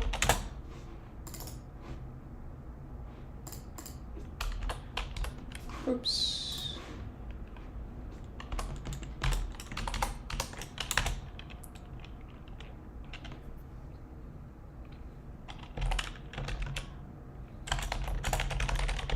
Capital to the US of other countries. So John, believe John Rose, CTO and Chief AI Officer, Bell,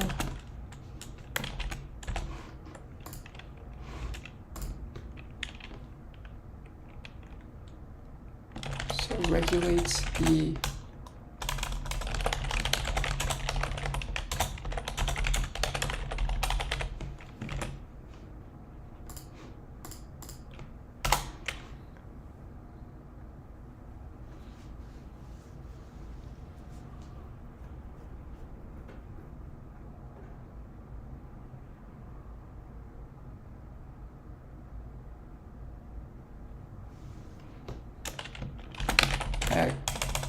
Gelsinger,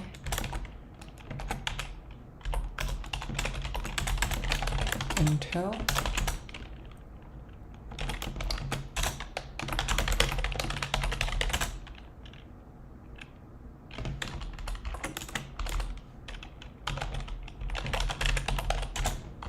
R&D and manufacturing, both critical components.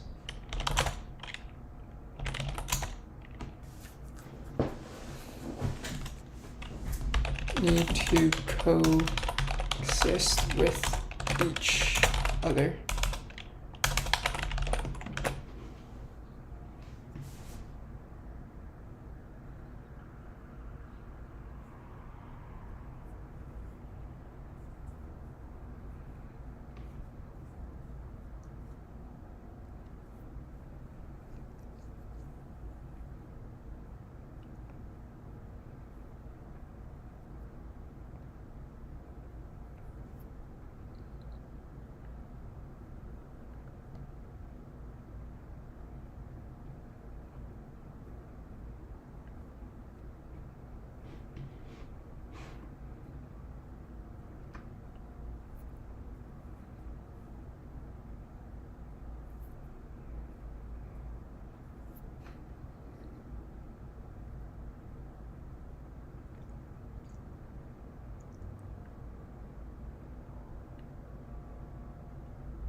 Keith.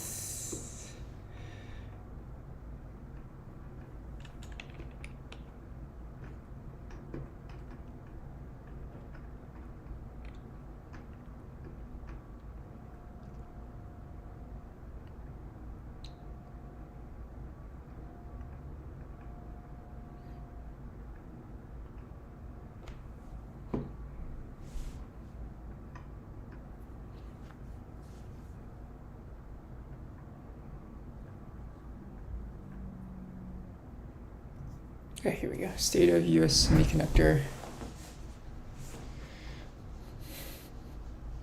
Oh, this would be very cool.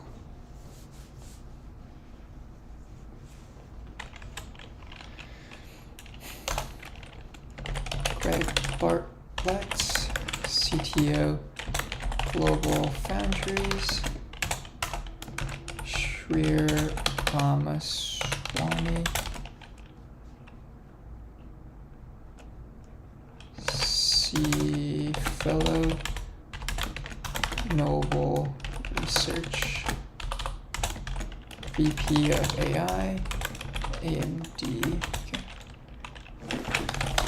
Deep Public-Private Partnerships,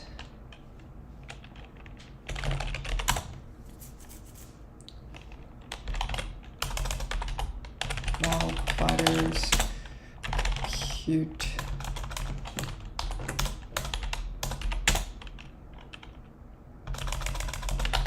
Foundation Model, Cute, Networking, sure, Flyers.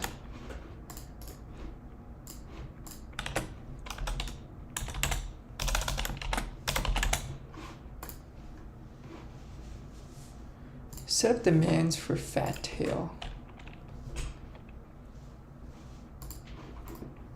What is 1993A?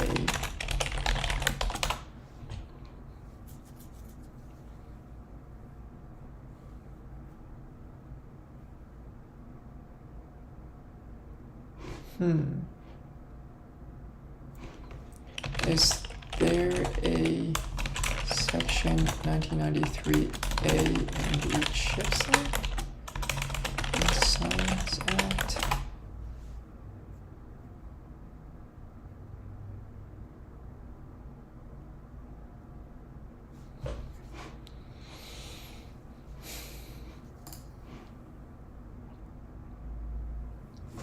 Let me see actually if I can find.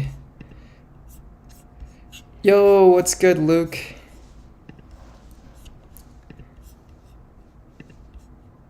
Thanks for tuning in.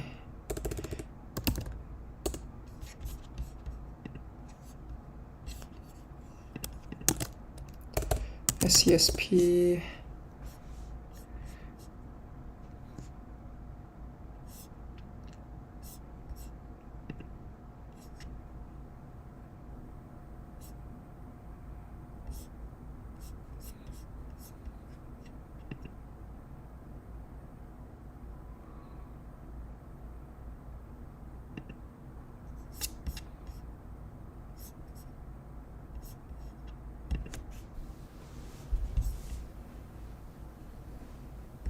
People to focus on is that piece of the R&D tax code. Thank you. Things blocked by missing infrastructure, VC is not going to invest in that infrastructure, and so that's kind of the thing that, the one thing that I would ask people to focus on is that piece of the R&D tax code. Thank you.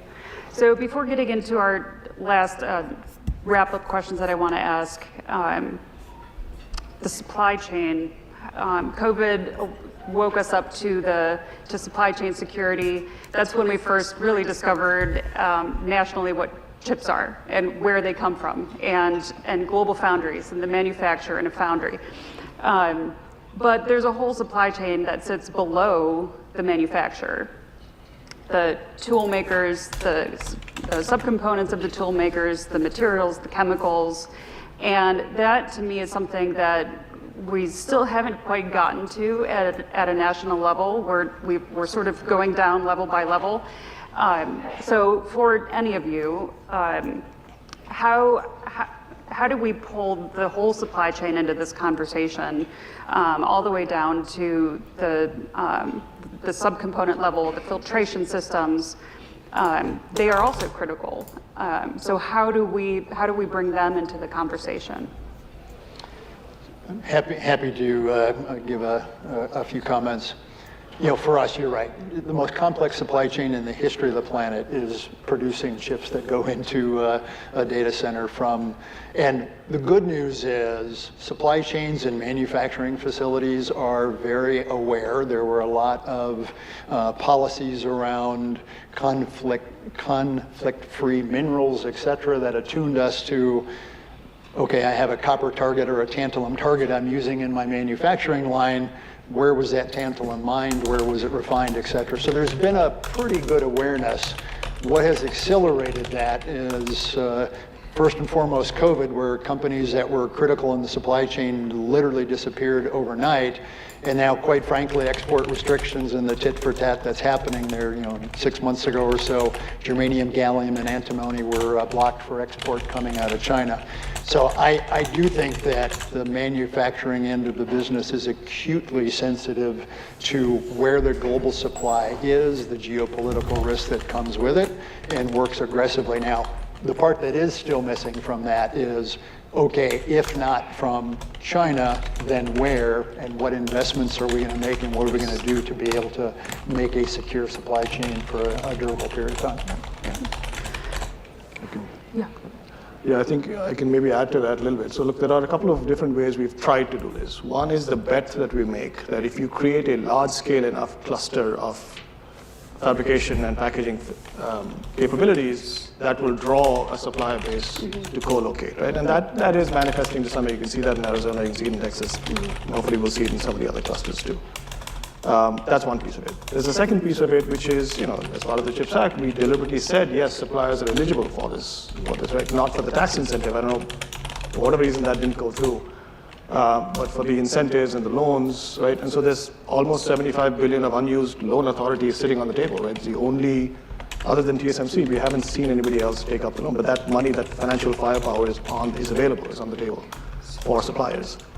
The piece that we haven't done is, and what I would like to see is disclosures, right? It would be useful for, as investors, as consumers, as national security folks, to be able to ask companies to disclose. Like, you need to know where your supply chain is, right? You need to know where your chips are coming from or where the supplies are coming from. And even as of last year, right, when we asked folks in the defense industrial base, what sorts of Chinese chips do you have? Like, more than half of them said, we don't know, right? So that supply chain visibility, that transparency thing is still a problem. And we haven't really cracked that nut. So that's a good segue into the last question, and in just the remaining 30 seconds, so lightning round. But from each of you, would like to close by asking you to identify a very specific opportunity, a specific achievable action that the government can take and/or government and industry in partnership that would alter the course of some of the structural challenges we're talking about today. And again, as specific and achievable as possible. So maybe Keith, let's start. Yeah, but I wouldn't frame it up as a policy goal or a specific legislative action. I think actually the direction the administration is going is the right one, which is deeper public-private collaboration. And this is not just the U.S. I mean, this is true actually on a global basis. No country is going to realize their AI goals, their sovereign AI program, without deep collaboration with the private sector. That's probably no more the case that is here in the U.S. This is the private sector is really the generative engine for where AI is coming from, and maybe no pun intended. I mean that is it's without the public and private sector drawing closer together across many different sectors, quite frankly, not just manufacturing, and this includes education. This includes many different things. We're not going to achieve our goals, and so I would like to see that go even deeper. Greg. I'll be very specific, and it's a course adjustment for the NatCast NSTC mission. One of the core missions is around research and development. The other one is around improving the accessibility to prototyping infrastructure in the U.S. So what's referred to now as the APPF facility that'll be built on the Arizona State University campus. It's a greenfield build, so it's 2028 or 2029 before that prototyping mission can be fulfilled. Meanwhile, there is a massive backlog of interest to be able to support universities and startup companies for prototyping. My strongest appeal is leverage the infrastructure in the U.S. that already exists. There are prototyping capabilities at many of the major universities that could do with investment to add additional capabilities, and certainly for companies like us that do prototyping on a very, very routine basis, help scale that up as a bridge and to be able to support universities and start that facility that'll be built in development. The other one is around improving the accessibility to prototyping infrastructure in the U.S. So what's referred to now as the APPF facility that'll be built on the Arizona State University campus. It's a greenfield build, so it's 2028 or 2029 before that prototyping mission can be fulfilled. Meanwhile, there is a massive backlog of interest to be able to support universities and startup companies for prototyping. My strongest appeal is leverage the infrastructure in the U.S. that already exists. There are prototyping capabilities at many of the major universities that could do with investment to add additional capabilities, and certainly for companies like us that do prototyping on a very, very routine basis, help scale that up as a bridge until the facility comes up in Arizona. Okay, thanks. Okay, so leverage existing infrastructure in the US for prototyping microelectronics. Near term as continued.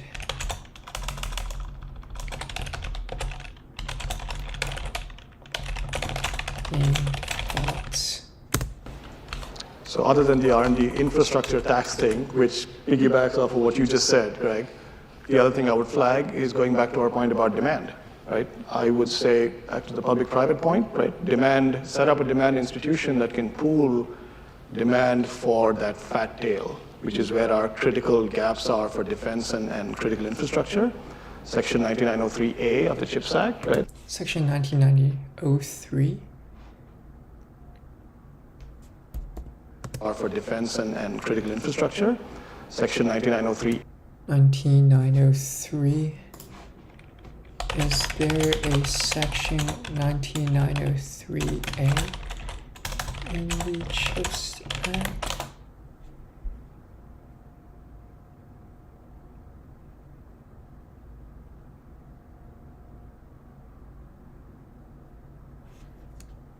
A of the critical gaps. Pool demand for that fat tail, which is where our critical gaps are for defense and critical infrastructure. Section 9903. T90. A of the critical gaps are for defense and critical infrastructure. Section 9903A. Is there a section 9903A? Huh.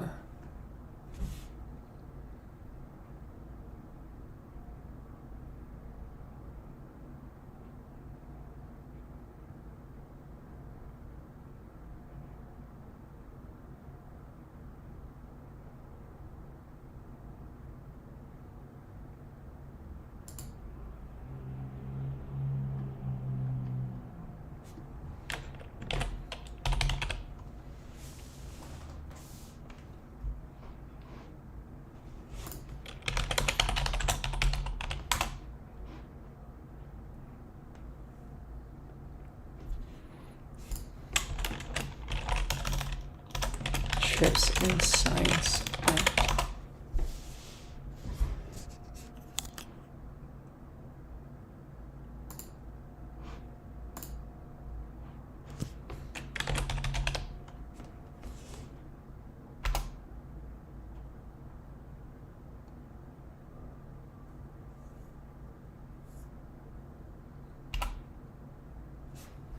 A of the CHIPS Act, right? There is an authorization in there to set up such an institution, and we haven't done it.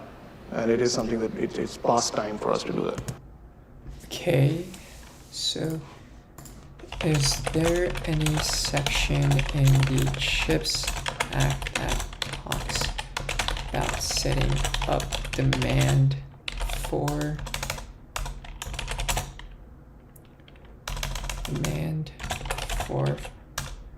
lower end chips?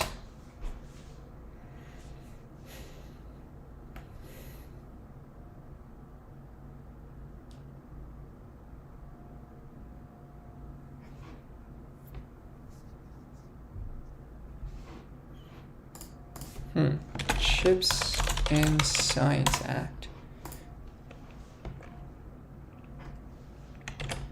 9903.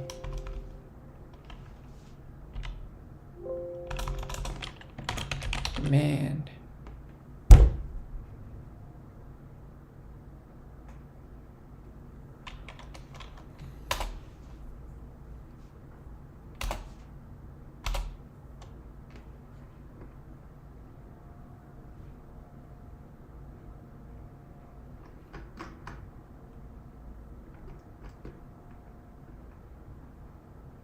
Section 9? Is there like a section 9?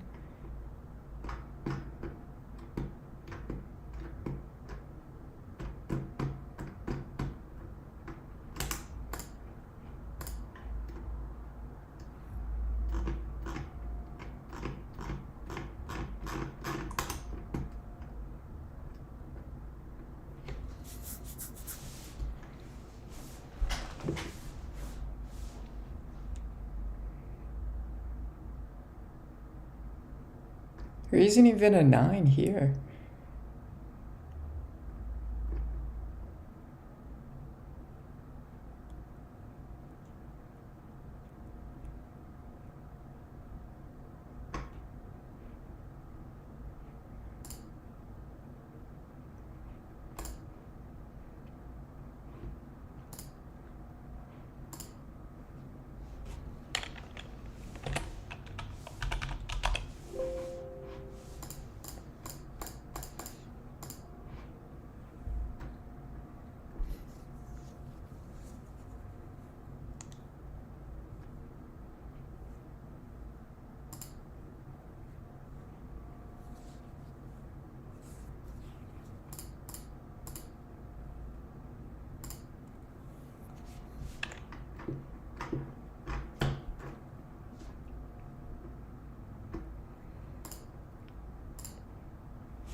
Is going back to our point about demand, right? I would say, back to the public-private point, right? Demand, set up a demand institution that can pool demand for that fat tail, which is where our critical gaps are for defense and critical infrastructure. Section 9903A of the CHIPS Act, right? There is an authorization in there to set up such an institution, and we have 9903. CHIPS Act.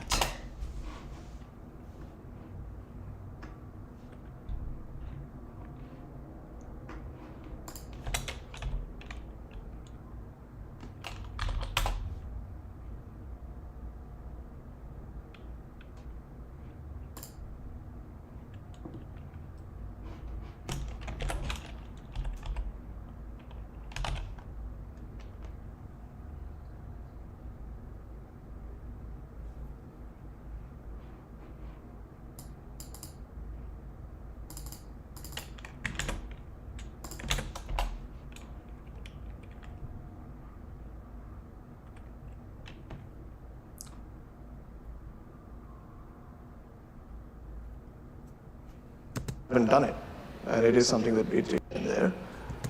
Okay, I'm not gonna put in any specific call out then, but I'll say here that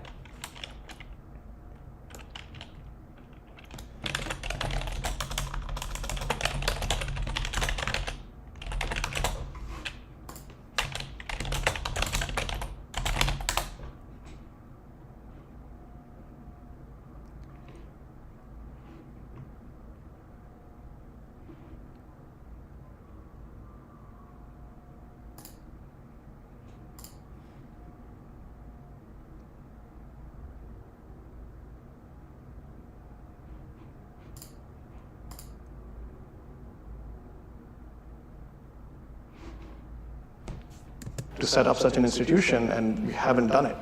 SAR for defense and critical, and for that fat tail, which is where our critical gaps are for defense and critical infrastructure. Section 9903A of the CHIPS Act, right? There is an authorization in there to set up such an institution, and we haven't done it. And it is something that it is past time for us to do it. All right. Thank you all very much. Thank you to the SCSP team for having us and indulging us our extra 2 minutes.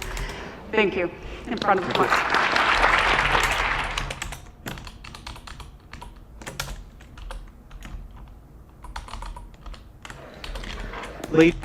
Nodes. Yeah, I'm gonna say this. This is the way I interpret it. Demand incentives for mature US nodes. Okay.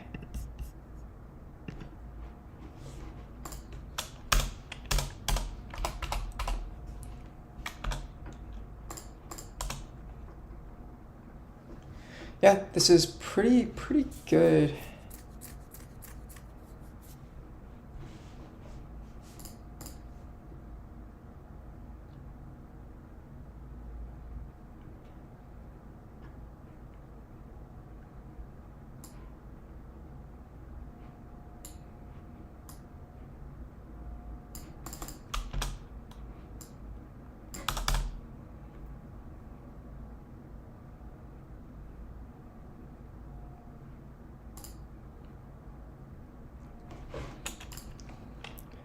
China power capacity.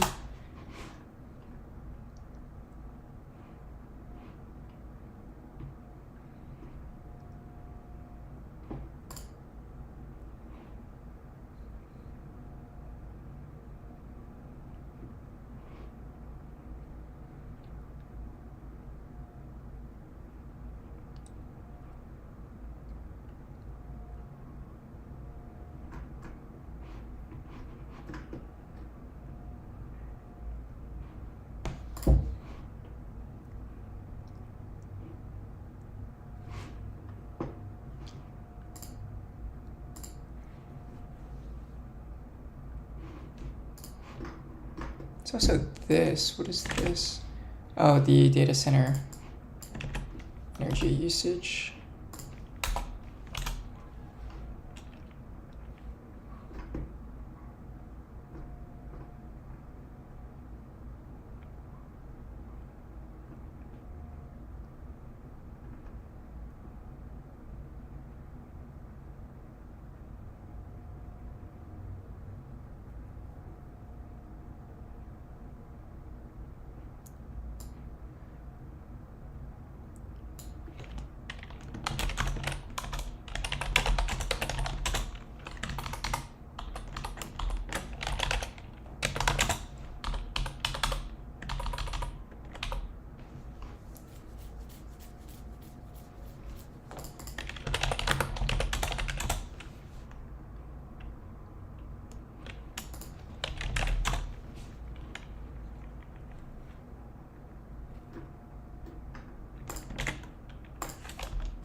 So 4,000 terawatt hours today.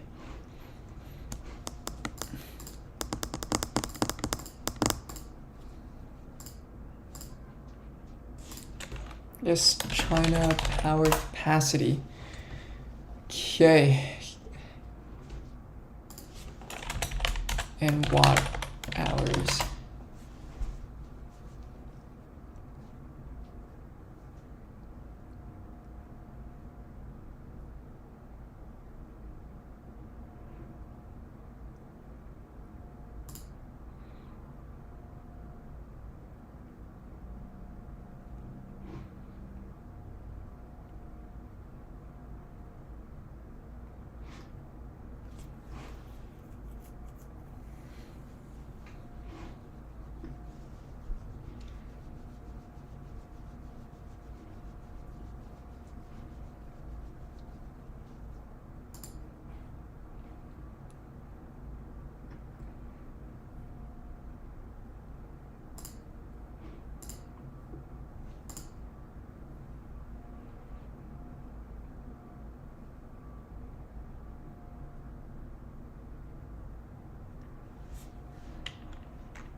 Okay, I'll take this.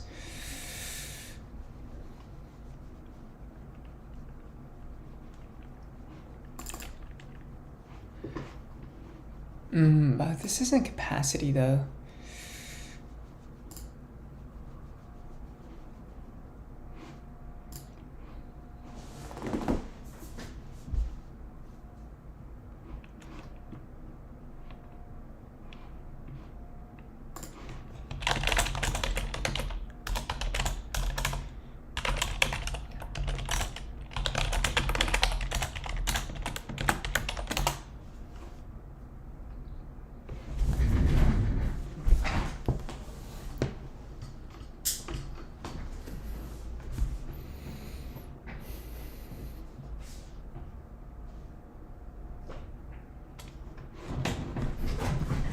Wait, is power typically measured in watt hours or watts?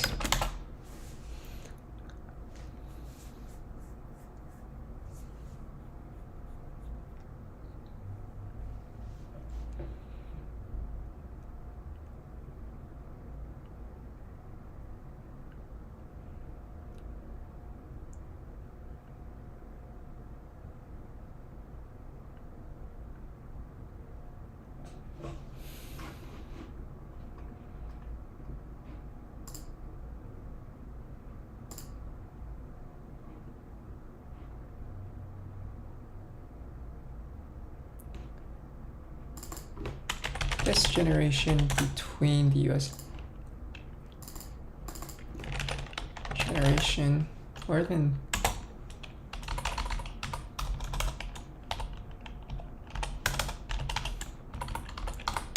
terawatt hours.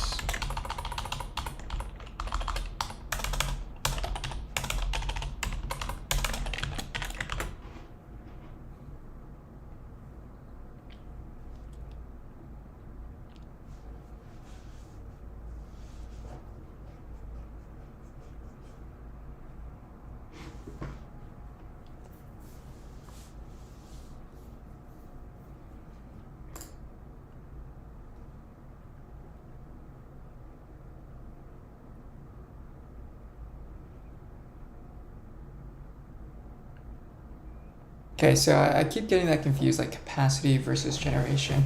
I'll focus on generation here.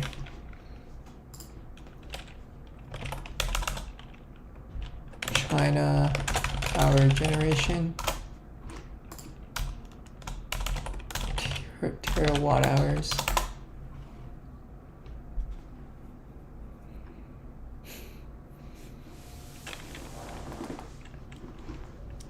Statista.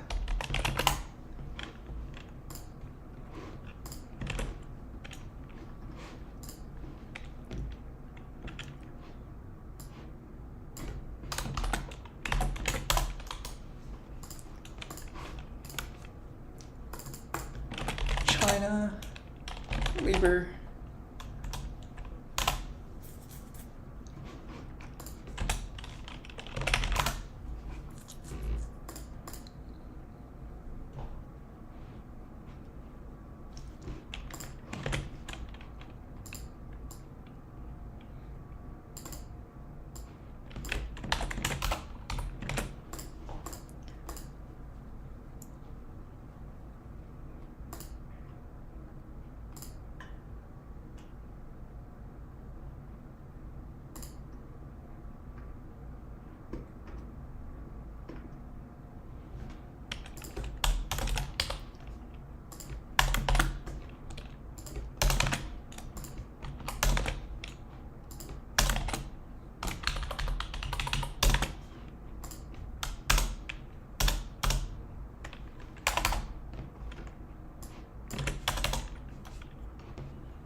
United States AI structure semiconductor.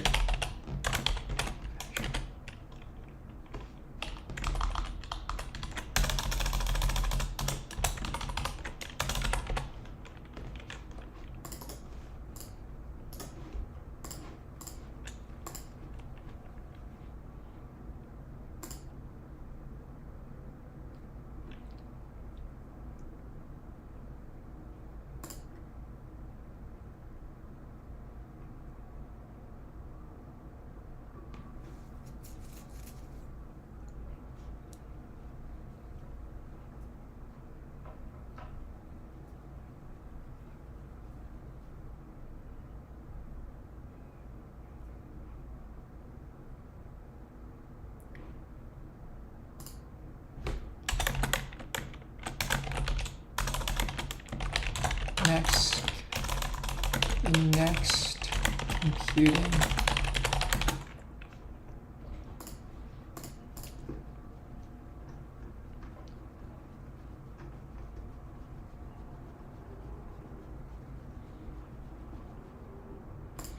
Okay, I'm gonna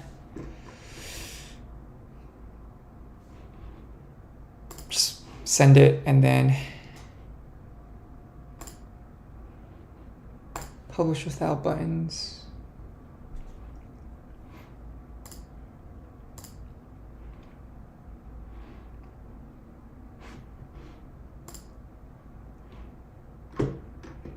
Add this at the end. Okay, so I think with that, I'm gonna end. Oh, this is very cool.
Very nice.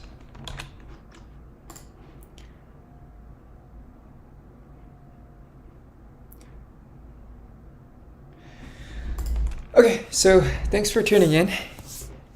Gonna end this one here, but pretty happy was able to get this done. It's been bottleneck, and catch you guys in the next one. Peace.